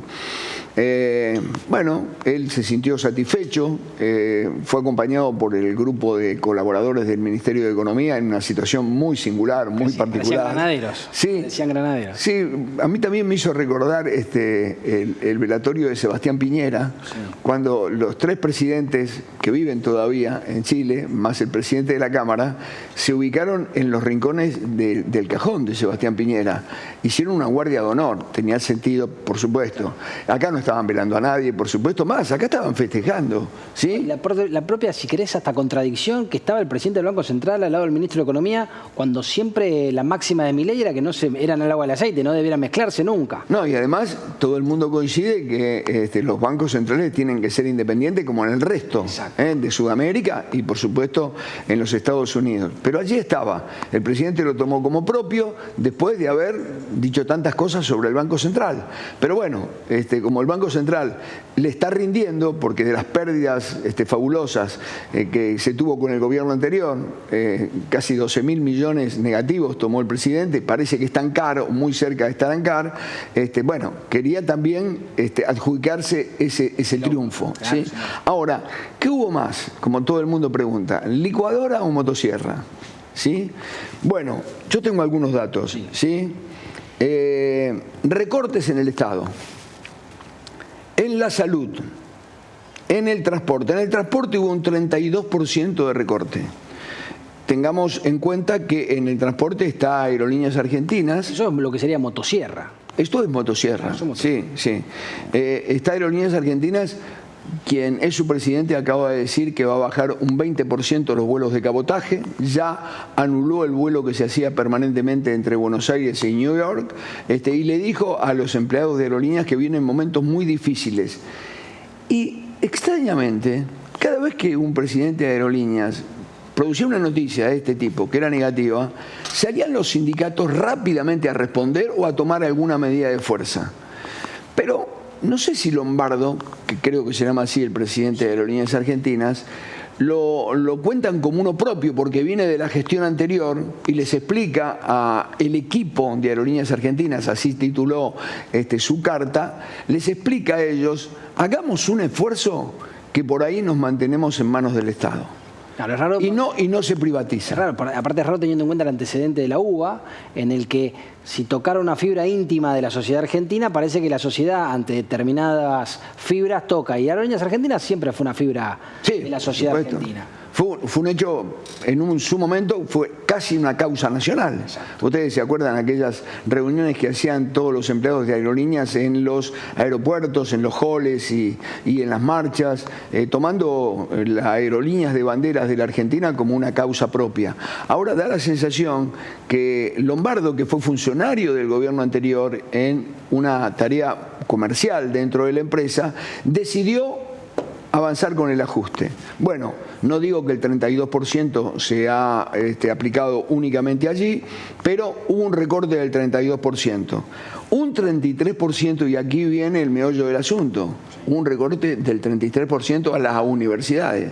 Claro. Entonces, hay que ver si el dinero que llegó, está en discusión, el dinero que generó el gobierno en estas horas, una partida que fue a la universidad, compensa. ¿Y qué es lo que compensa? Ellos dicen que no compensa, que solo suple una parte de lo que perdieron, pero que no compensa la totalidad de lo que perdieron. Obviamente que está muy bien en la recomposición, pero no alcanza a recomponer con lo que fue el número de inflación de los últimos 4 meses. Ahora, el gobierno acusó el impacto de la marcha de ayer, por más que el presidente Milei hoy, como tuitea permanentemente, hizo algún tuit y hizo alusión a la marcha, describió quiénes estaban. Dobles objetivos oscuros. Sí, pero además describió de una determinada manera como zurdos a los que habían ido a la marcha. El presidente Milei, por intermedio de sus representantes, llamó a los rectores para el 30 de abril, para una reunión que creo que se hizo antes con Álvarez, que es el titular o el director de políticas universitarias del gobierno o de la Secretaría de Educación, en las que se falló porque la plata no estaba en ese momento. Y había una negociación que, como yo les conté en la teatralización, en el pedirle a Jacobiti, mira, no me hagas el paro ahora, ¿sí? No hagas la marcha ahora, contestándole a Jacobiti, yo la necesito políticamente. Sí, bien, al margen... La plata era una excusa. Sí, al margen de esa situación, creo que los rectores se van a reunir con el gobierno, con alguna figura del gobierno, no sé si será la secretaria de Capital Humano, me parece. Debería estar. Debería llegar esto a un rango ministerial. Para atender a los rectores de una causa tan sensible y que ayer tuvo el apoyo, de acuerdo con La Nación, el diario La Nación, que hizo un exhaustivo conteo de la gente que estuvo en la calle y que llegó a las 430.000 personas. Es mucha gente la que estuvo. Así que esto no puede quedar en la negociación que se haga con los rectores el 30 de octubre en las manos de dirigentes de menor valor o de menor importancia, teniendo en cuenta que ellos no son resolutivos.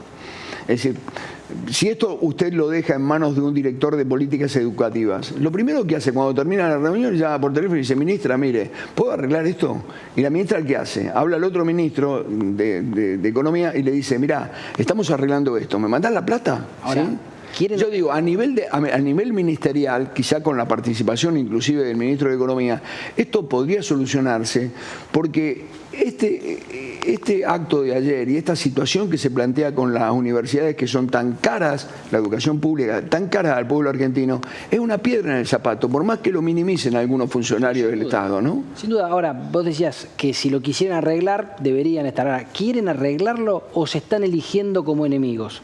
Porque hay mucha Pero no es un enemigo fácil. No la universidad en sí, sino tratar de separar la universidad de los dirigentes universitarios, de los Jacobiti, por ejemplo. Me parece que... No lo van a lograr. Jacobiti tiene una enorme influencia, es el vicerrector de la Universidad de Buenos Aires. Sí, aparece el rector, pero da la sensación sin muchas influencias, porque cada vez que se busca una referencia se lo llama Jacobiti, no tanto al rector, y que si hizo una declaración... Es esa, una declaración aislada, el que siempre ha dado la cara por la universidad es Jacobiti. A mí me parece que este es un tema que hay que arreglarlo, sí, claro, en todo sentido. También la universidad tiene que abrirse a tener una educación de más calidad. Ayer charlábamos con Mariano que si usted toma el alumnado que ingresa a las facultades, termina solo en un tramo de ellas, en el comienzo, cuando termina solo el 50% aprueba. Es decir, que más grave todavía, el 30% de los chicos pobres no terminan la secundaria, con lo cual ni siquiera llegan a la universidad. Y el 15% de esos que llegan, solo el 15% conoce perfectamente lenguas, matemáticas y está en condiciones de redactar un texto. El resto no. ¿Por qué? Por aquello de que, bueno, pasamos, porque si no estigmatizamos, ¿sí? Bueno, llega una calidad de alumnado a la universidad con flojo conocimiento y después se traslada. Entonces, Yo creo que el tema económico hay que solucionarlo lo más rápido posible. No pueden quedar esperando resoluciones del Ministerio de Economía en un tema tan sensible como es la universidad y la educación en general de los argentinos. Pero después también, como contraprestación, los otros tienen que mostrarse abiertos para también discutir el tema de si hay que arancelar, qué hacer con los estudiantes extranjeros y tantísimas otras cosas que se han planteado en una discusión que, si bien es cierto, se produjo por un conflicto, a mí me parece que le hizo bien a la Argentina. Es decir, a nadie le gusta que alguien tenga que ir a reclamar y que lo desoigan y que no lo escuchen. A nadie le gusta tener que salir a movilizarse a las calles, perder días de clase, horas de estudio. A nadie le gusta. Pero está claro que en la Argentina las cosas empiezan a interesarle a los funcionarios de este gobierno, del otro gobierno o de otro gobierno a partir de una crisis. Entonces, digo, en el fondo, bienvenida a la crisis. No, bienvenido que no les paguen, bienvenida a la marcha porque lo dejó muy preocupado a gran parte del gobierno. Bienvenida a la apertura a la discusión. Sí, aparte de qué hacer con las universidades en Argentina. Fue pacífico. Sí, no, por supuesto. Hubo conflictos. Entonces, bienvenida la discusión, que se instale una discusión en la Argentina sobre esta cuestión de oscurantismo del manejo de los fondos universitarios que plantea el gobierno y del incremento de los fondos que plantean los universitarios. Yo creo que es lo más rico de lo que pasó ayer. La apertura de la discusión sobre este tema, porque hoy todo el mundo, por supuesto, marca la trascendencia que tuvo la manifestación, pero también empezó a debatir punto por punto cuáles son las cuestiones que se plantean. Inclusive, cuál fue la reacción del gobierno ante una situación de este tipo. El Ministerio de Seguridad iba a aplicar un protocolo que sabemos que es riguroso en un momento determinado. Bueno, no es que fue desbordado. La marcha fue tan impresionante que el gobierno se dio cuenta que no podía aplicar el protocolo para no producir ningún incidente, ningún hecho que después lamentáramos, y que afortunadamente quienes fueron a la marcha lo hicieron con la corrección que corresponde, porque en definitiva son estudiantes, ¿sí? Y tienen un sentido de la ética, del cuidado del otro, del cuidado de los otros y de las cosas de los otros, y quedó manifestado en una manifestación que se recordará por mucho tiempo, sin ninguna duda, como se dio ayer. Sigo con los recortes en los subsidios. Sí. En las jubilaciones, 31%. Hay más licuadora que motosierra. Hay mucha licuadora ahí. Y hubo más licuadora. En los planes sociales, ¿sí? Aunque por otro lado, se cambiaron el nombre de los planes sociales y creo que tenemos una placa para mostrar de una determinación que se tomó en estas horas con relación a uno de los planes que se fue aumentando y que creo que se aumentó. Ahí tenemos. La tarjeta alimentar. La tarjeta alimentar que pasó de 48.000 pesos para una persona, 75.000 para un matrimonio y 99.000 para una familia. Casi 100.000 pesos para una familia, es decir que el gobierno en algunos casos se está dando cuenta que la crisis es real, es cierto, hay que aplicar una política por allí muy fuerte, muy rápida, de shock, como dicen algunos, pero en algunos casos tiene que retroceder para entender que algunos hogares no llegan. ¿Sí? Y entonces, bueno, Milei ha dicho que la billetera de capital humano, que es esta billetera, iba a ser la más abultada para atender estas situaciones en este tránsito hacia una estabilidad. El potencial trabajo se va a llamar ahora volver a trabajar y se va a dividir en dos partes. Otro se va a llamar acompañamiento social. Y estos planes se van a ir incrementando de acuerdo con las necesidades que se vayan viendo en el momento. Uno apuntaba a la gente que pueda volver a trabajar y a capacitarla, y otro apuntaba a la gente que no puede volver a trabajar, bueno, acompañarla con un subsidio. Y esto significa que en políticas alimenticias, es decir, ¿qué daba el gobierno? El recorte fue apenas del 8%. Ahí, si bien en un comienzo los comedores se quejaron de que no les llegaban los alimentos, ahora uno escucha menos protestas, ¿sí? ¿Por qué? Porque el recorte fue casi mínimo, digamos. Sí, y se regularizó y se eficientizó el reparto. Donde sí hubo un fuerte recorte es en la obra pública. Muy fuerte. El 83%.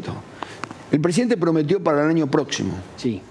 En ese discurso. El año próximo tendremos la posibilidad, no tener de obra pública, sino tener obra privada, o a la manera que él explicó siempre, a la chilena, o con las PPP, con la intervención del capital privado para hacer centrales de energía, ampliar gasoductos, construir rutas.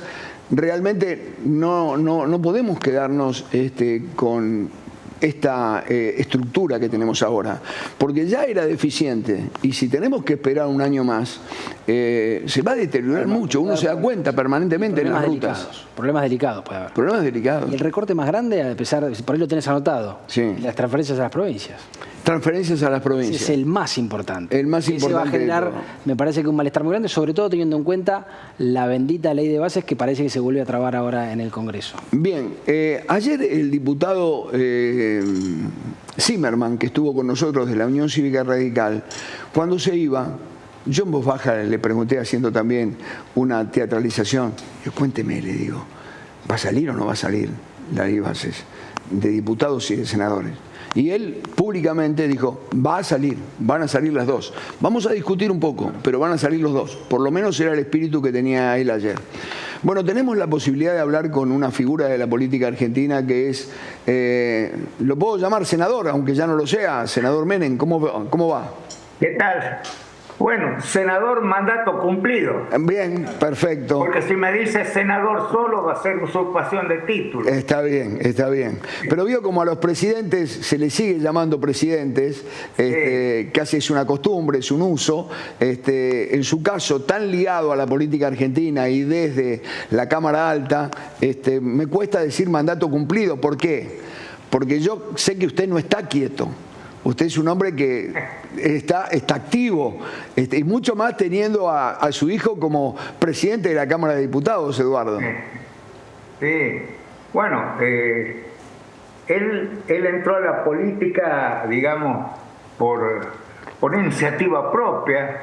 Yo no estoy interviniendo en su gestión, salvo alguna consulta por problemas parlamentarios, ¿no? Como yo tengo el único libro sobre derecho procesal parlamentario, él como otros diputados y senadores me consultan sobre algunos temas que se plantean en el desarrollo de las sesiones o, en fin, con las reuniones de las comisiones permanentes.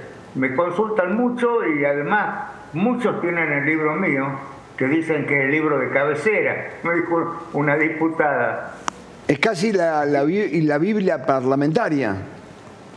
Bueno, yo no digo que sea la Biblia, pero es un libro de referencia porque yo en ese libro enfoco la labor del Parlamento desde el punto de vista de la actividad de sus principales protagonistas, es decir, el Congreso, el movimiento. Y yo detallo quiénes participan y cómo participan.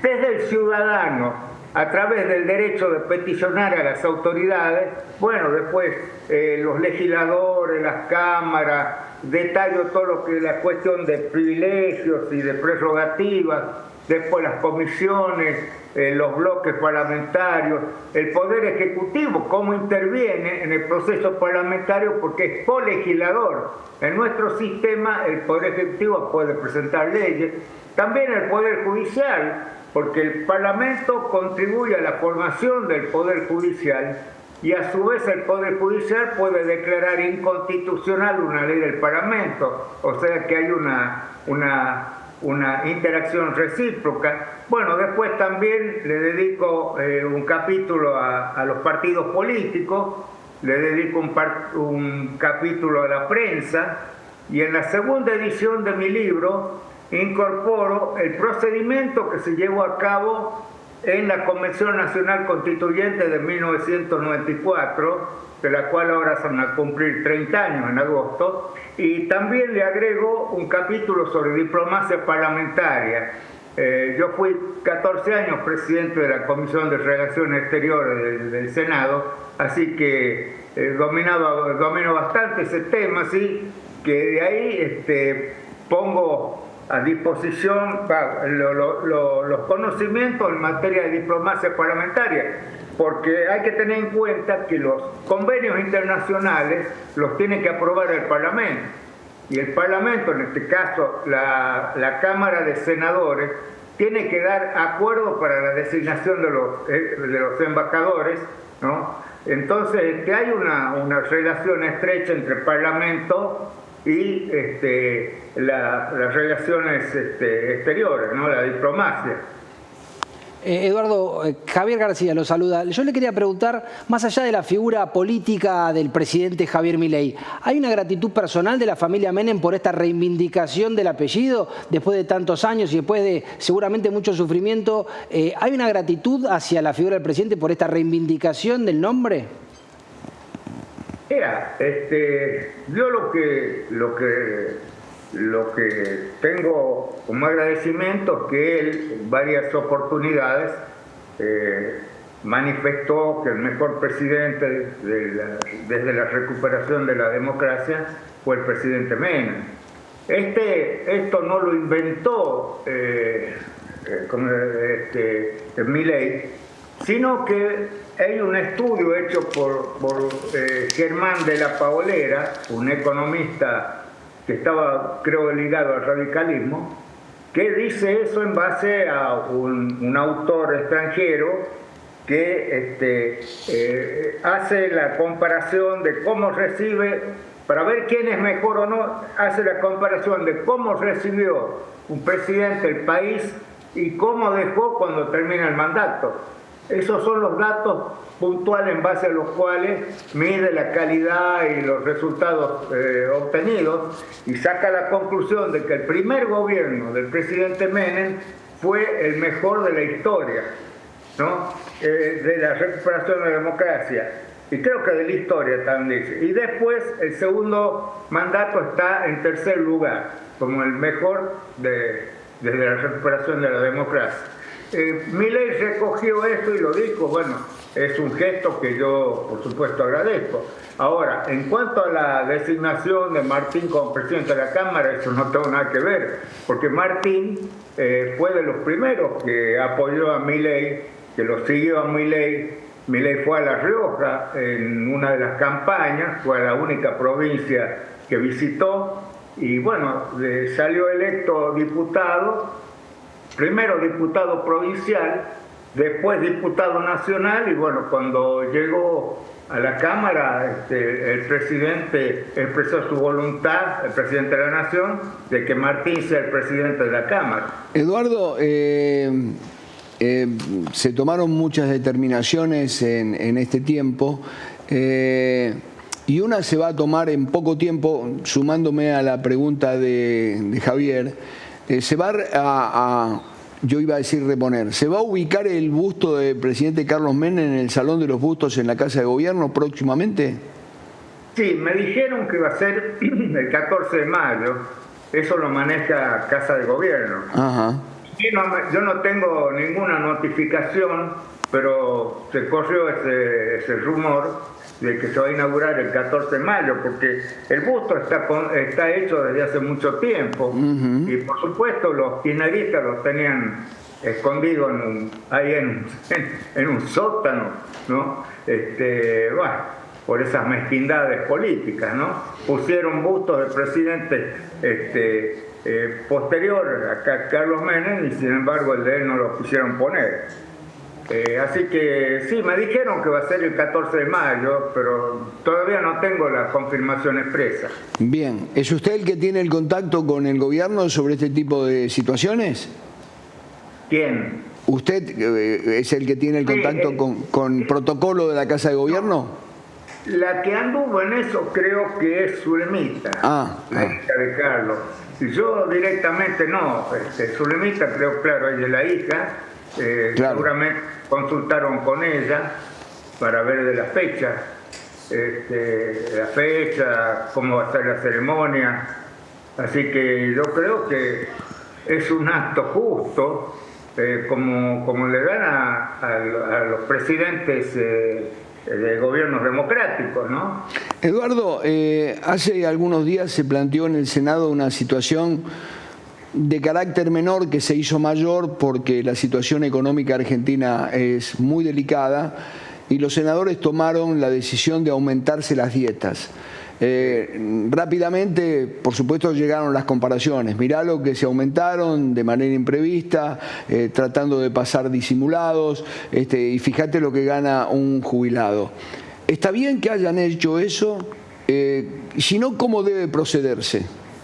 Vea, yo no voy a emitir juicios sobre si está bien o está mal en lo que hace al aumento de la dieta, ¿no? Yo no estoy al tanto de cómo, por qué se han aumentado de esa forma. Lo que sí me parece es que fue un poco desprolijo o inoportuno el acto, ¿no? Teniendo en cuenta toda la situación económica que hay, ¿no? Prácticamente se duplicaron el sueldo. Yo no, por razones obvias, yo no voy a decir si está bien, no sé cómo han hecho los cálculos, pero por lo menos es inoportuno. ¿Y en su tiempo cómo se hacía? Bueno, se tenía en cuenta, ¿sabe qué pasa? Varios me preguntaron eso, tu pregunta es muy buena, ¿cómo hacíamos en nuestro tiempo? Lo que pasa es que usted recordará que a partir de marzo del 91, que se sancionó la convertibilidad, teníamos estabilidad económica. Claro. O sea, que se planteaba el tema del aumento de los sueldos. Del 91 hasta el 99, había estabilidad económica como consecuencia de la convertibilidad, o sea, los precios que tenía de un mes a otro, de un año a otro, prácticamente no variaban, no eran variaciones muy pequeñas, y si hubo algún reajuste, yo no lo recuerdo, habrá sido muy pequeño, pero no, se manejaba de esa forma. Ahora, Eduardo, ¿usted cómo ve esta situación de que el Congreso de la Nación le presente tantos obstáculos al plan de gobierno de Javier Milei, a través de que no le han votado las leyes necesarias o las que él planteaba como necesarias, y teniendo un comportamiento tan diferente a la histórico del Congreso de la Nación? ¿Es mezquindad política? ¿Es impericia de los agentes del gobierno de Milei? ¿A qué obedece este comportamiento del Congreso? Yo no diría del Congreso, yo diría de la mayoría parlamentaria que tiene el kirchnerismo, porque el kirchnerismo todavía no alcanzó a digerir la derrota, no esperaban ser derrotados por un hombre que en 2 años prácticamente hace su irrupción en la política y termina ganándole. Entonces ellos tienen un espíritu destituyente. Yo lo dije de entrada, con los primeros movimientos, que el kirchnerismo lo quiere voltear a Milei de la forma que sea, ¿no? Entonces le van a votar todo en contra, le van a votar todo, los DNU, las leyes, todo le van a votar en contra para tornar incómoda la situación, ¿no? Sin considerar que realmente el desastre que hizo el kirchnerismo, le dejaron una brasa caliente a Milei, ¿no? Con un país fundido, porque Argentina la dejaron fundida, con deudas tremendas, ¿no? Con deudas con juicios por sumas astronómicas, ¿no? Como consecuencia de la mala praxis de Kicillof, de Cristina Kirchner, de todos los que están ahí en la cúpula del kirchnerismo. Por eso yo veía ayer, la verdad que me indignó verlos participar en la marcha, ¿no? Como si ellos no hubieran tenido nada que ver con el estado desastroso, porque en el fondo este es un problema económico. El gobierno no tiene cómo pagar todos los aumentos que tendrían que venir, pero no dejaron dinero.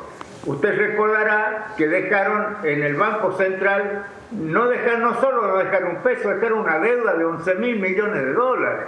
Entonces, ¿cómo ellos se van a hacer los tontos y van a participar en una marcha reclamando fondos si ellos lo fundieron al país?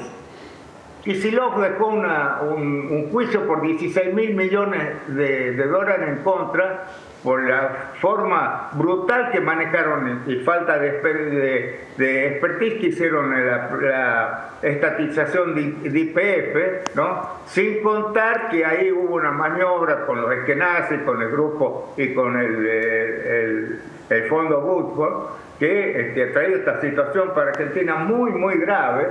Entonces, ¿cómo ellos van a ponerse en esta situación y van a reclamar que no dan los fondos si ellos no han dejado un peso? No han dejado un peso. Doctor, entonces han dejado deuda. Entonces van a tratar por todos los medios de bombardearlo a Milei para que no le salga ningún tipo de ley, ni el DNU. Van a tratar ya están tratando de voltearle el DNU.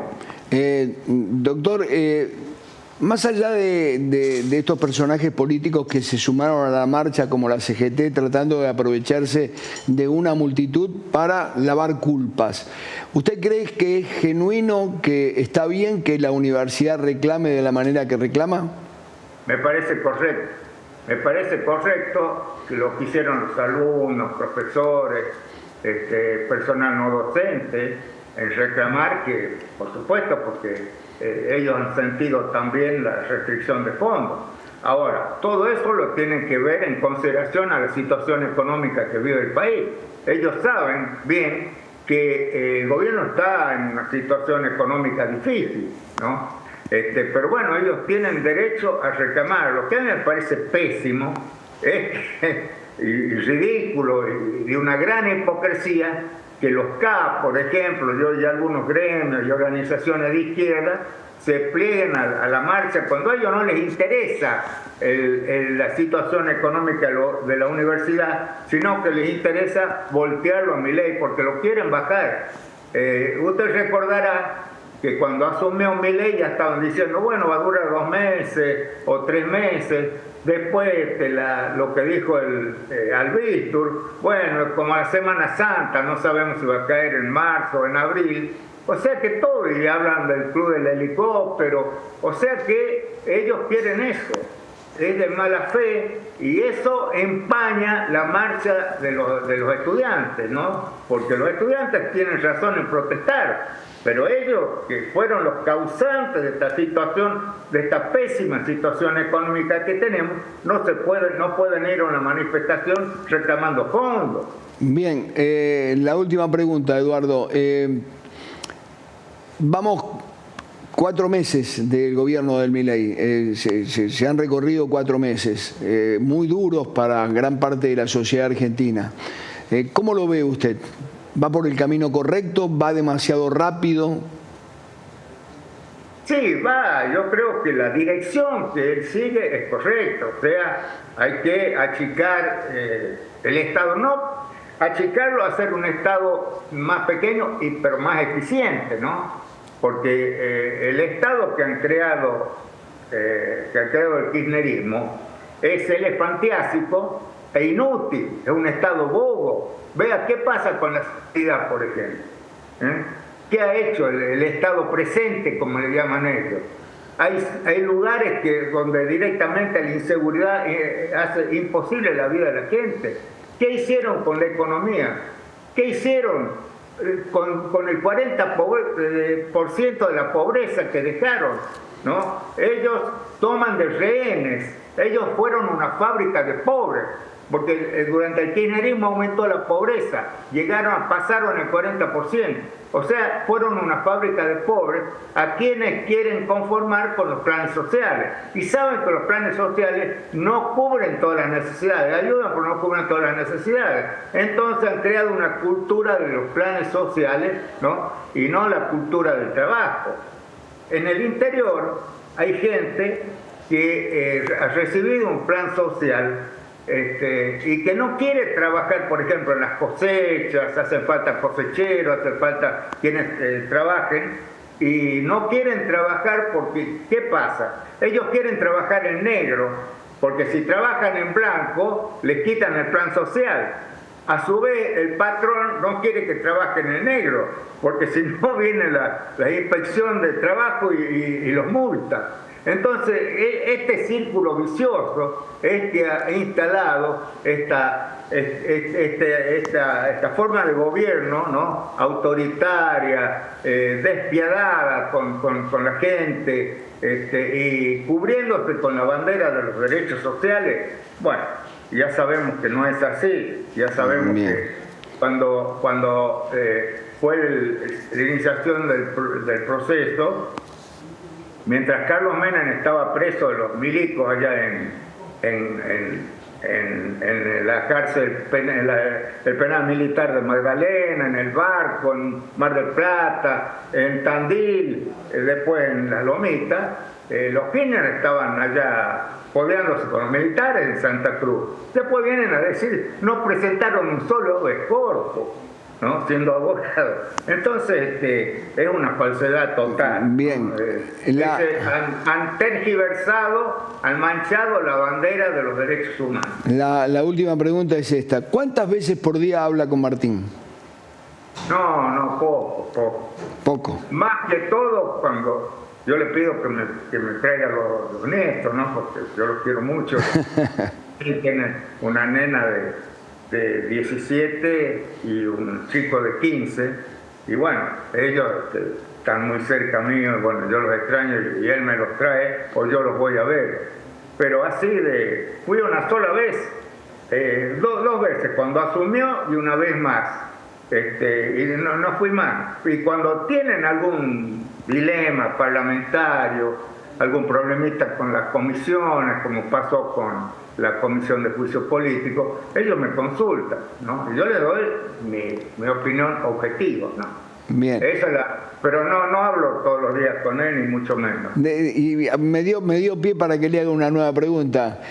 Con respecto a la Comisión de Juicio Político, Marcela Pagano dice, ahora que salió de su internación, afortunadamente ya está bien, que ella sigue siendo la presidenta de la comisión. ¿Usted cree que esa reunión tuvo valor? No, a mí me consultaron, yo dije que no tenía valor, porque no hay la intervención de un secretario de la Cámara que convalide, es como un testimonio oficial. Yo creo que el presidente del bloque sabía que en el bloque no tenía aceptación total Pagano, y que la idea del presidente era que se nombre otro, ¿no? Venegas Lynch. Pero bueno, fueron a esa reunión. Martín les comunicó antes que empiece que no se reúnan porque había ese problema, que el bloque no estaba de acuerdo, porque eso son decisiones del bloque, ¿no? El bloque propone el candidato y después la comisión resuelve quién va a ser presidente. Bueno, la propuesta del bloque era que sea presidente Venegas Lynch, pero no dejaron tiempo para que la hagan porque el Sago abrió la sesión de la comisión, ¿no? Y la propuso a Pagano, y bueno, votaron los que estaban ahí, pero desde mi punto de vista no tenía valor. Senador. Pero bueno, la pelea por las comisiones ha sido siempre, no es un caso, porque bueno, es un gobierno nuevo, qué sé yo, pero las peleas por las presidencias de las comisiones, yo le puedo relatar, pero cientos de hechos, ¿no? Pero bueno, son cosas las cosas que ocurren en una asamblea legislativa. Perfecto, podría escribir otro libro. Le mando un abrazo, muchísimas gracias, saludos a su familia. Gracias igualmente, Fernando, un gusto, que Dios lo bendiga, que tenga suerte. Que siga muy bien. A usted y a toda su audiencia. Muchas gracias, Eduardo. Eduardo Menem, que fue presidente provisional del Senado durante mucho tiempo y en algún momento vicepresidente cuando Duhalde se va a la gobernación. El Menem más mileísta. El Menem más mileísta. Bueno, vos sabés que lo conozco desde hace mucho tiempo a Eduardo.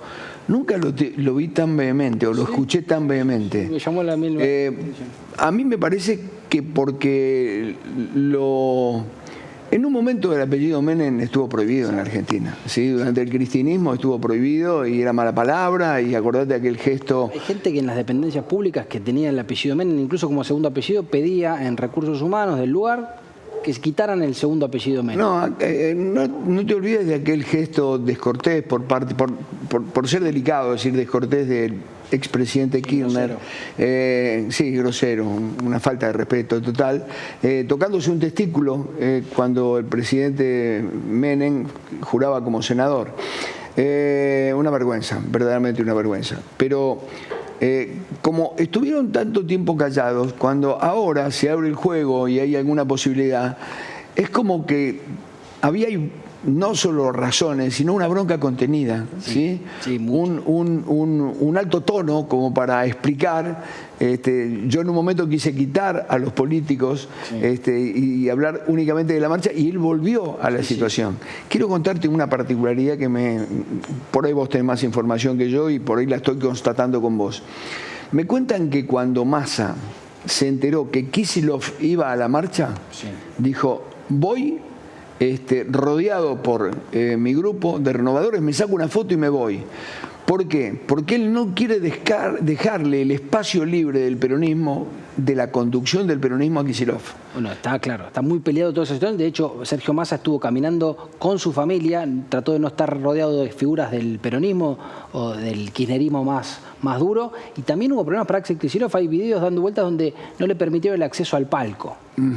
Porque que era un palco que en un momento determinado quedó al arbitrio de la conducción de la CGT. Exactamente, era de la CGT. Era de la CGT. Era de la CGT, y parece ser que no querían fotos incómodas, sobre todo en esta feroz disputa que está Axel Kicillof teniendo con Cristina y Máximo. Y Massa no quiere quedar afuera, porque parecería que la mamá, Cristina, va a bendecir a su hijo como el nuevo conductor del peronismo, mientras hay otros espacios que creen que Kicillof, especialmente todo esto se debate en la provincia de Buenos Aires, también terruño de Massa, que quieren que Kicillof sea el conductor. Dicen que es el que gana las elecciones, el que tiene los votos. Massa pintó todo Tigre con su nombre, y gran parte de las paredes que están frente al aeroparque, cuando usted aterriza con el avión, están todas las paredes pintadas como si hubiera campaña política con el nombre de Sergio Massa. Sí, con un adicional, que es que Sergio Massa tiene que ir disfrazado a la cancha de Tigre en este momento. ¿Sí? Sí, está con algunas dificultades porque Tigre está en una crisis muy complicada, sí, perdió muchísimos partidos, y atribuyen la crisis del Club Atlético Tigre a que Sergio Massa había retraído, en lo que se especula, las habladurías futboleras de tribuna para su campaña política, y al no ganar, bueno, Tigre sufrió una merma muy grande en su presupuesto, que se ve reflejada en resultados deportivos, que de 15 partidos creo que perdió 14. Bien, sabemos que el presidente tuiteó con respecto a la marcha, un tuit que es... Sí, una carta prácticamente. De este tamaño. Sí, una carta. ¿Sí? ¿Sí? Aquí lo muestro. De este tamaño. Larguísimo, larguísimo. Allí lo tenemos. Ahí está. Ayer vivimos como, una vez más, aquellos que pretenden seguir viviendo a expensas de los argentinos se montaron sobre una mentira para promover sus intereses. Bien, después es largo, yo podría contestarle al presidente, como no soy quien, pero tengo ganas de hacerlo, que la mayoría de los que estuvo allí fue de manera genuina y no tratando de seguir viviendo el esfuerzo de otros argentinos, sino que fueron en derecho de defender un sitio en el que se educan, ¿sí?, para después proyectarse y tener una nueva Argentina. No me cabe la menor duda que, como recién expresaba Eduardo Menem, se filtraron... Fue en el fondo, más allá de que coincido con vos, me parece que también fue una marcha partidaria, en el sentido de que las figuras peronistas fueron muy aplaudidas, sí, y cada vez que se lo mencionaba el nombre de Milei había una silbatina generalizada, con lo cual evidentemente había simpatías muy marcadas por un sector de la política y antipatías muy marcadas por otro sector antagónico de la política. No, uno veía en la plaza que más banderas que reivindicaban a la universidad eran banderas de partidos políticos. Exacto, incluso los discursos. Y de agrupaciones sindicales. Incluso los discursos reconocían las pertenencias partidarias, diciendo, si bien perdimos una elección, no nos han vencido. Y los aplausos del público, no era que se condenaba ese tipo de manifestaciones en una marcha universitaria, sino que se aplaudía o se celebraba las manifestaciones políticas. Una intervención que fue cuando ya estamos en el final del programa, que fue muy comentada, fue la participación del vocero Adorni hoy, que para aventar cualquier tipo de dudas dijo: no se va a cerrar ninguna escuela ni universidad pública. Son nuestra prioridad, lo único que queremos es transparencia, ¿sí? Se mantiene el presidente, al que yo jamás escuché decir que iba a cerrar la universidad. Ayer escuchaba a algunos chiquilines, porque eran muy jovencitos, venían chicos de 13, 14 años que uno se veía que no eran estudiantes todavía, que no habían terminado la secundaria, gritando: la uva no se vende, ¿sí? Y realmente eso fue algo distorsionado, que seguramente alguien con algún eslogan político, con una intención política, les puso en la cabeza a los chicos. Lo que sí es genuino que la universidad haga este tipo de manifestaciones cuando se sienta afectada en lo que significa no se alcanzan los recursos. No digo que va a cerrar la universidad, como dijo el rector, sino que no va a funcionar plenamente como debería, ¿sí? Tal vez esta cuestión que dijo Adorni de la mañana, tan contundente y tan clara, no vamos a cerrar nada, sino que solo queremos transparencia, me parece que es una estrategia comercial mucho más aceptable que la que venían teniendo. Porque si bien es cierto que se tergiversaron las palabras, no era tan claro esta cuestión del camino que se tomaba con el rumbo educativo. Incluso hoy nos pasó con el invitado que tuvimos, Olmedo, donde si hablábamos de la marcha ayer y terminamos yendo al arancelamiento. Bien, antes de irnos, ya me voy, quiero saber cómo le va a nuestro compañero de ruta, ¿sí? Que es Mariano. A ver cómo está, si está festejando. Estamos bien. ¿Está bien? 2-1. Ah, está bien. 2-1 ¿A vos también? Yo vos también tenés que ver. Por eso estaba... ¿Estabas atento claro. al tema? Mirá vos, a mí me pasó inadvertido, absolutamente inadvertido. Bueno, quería darle una buena noticia, porque como están en el entretiempo, debe estar mirando el programa. Así que feliz, tranquilo, ¿sí? Va a ir todo bien, quédate piola, no hay ningún problema.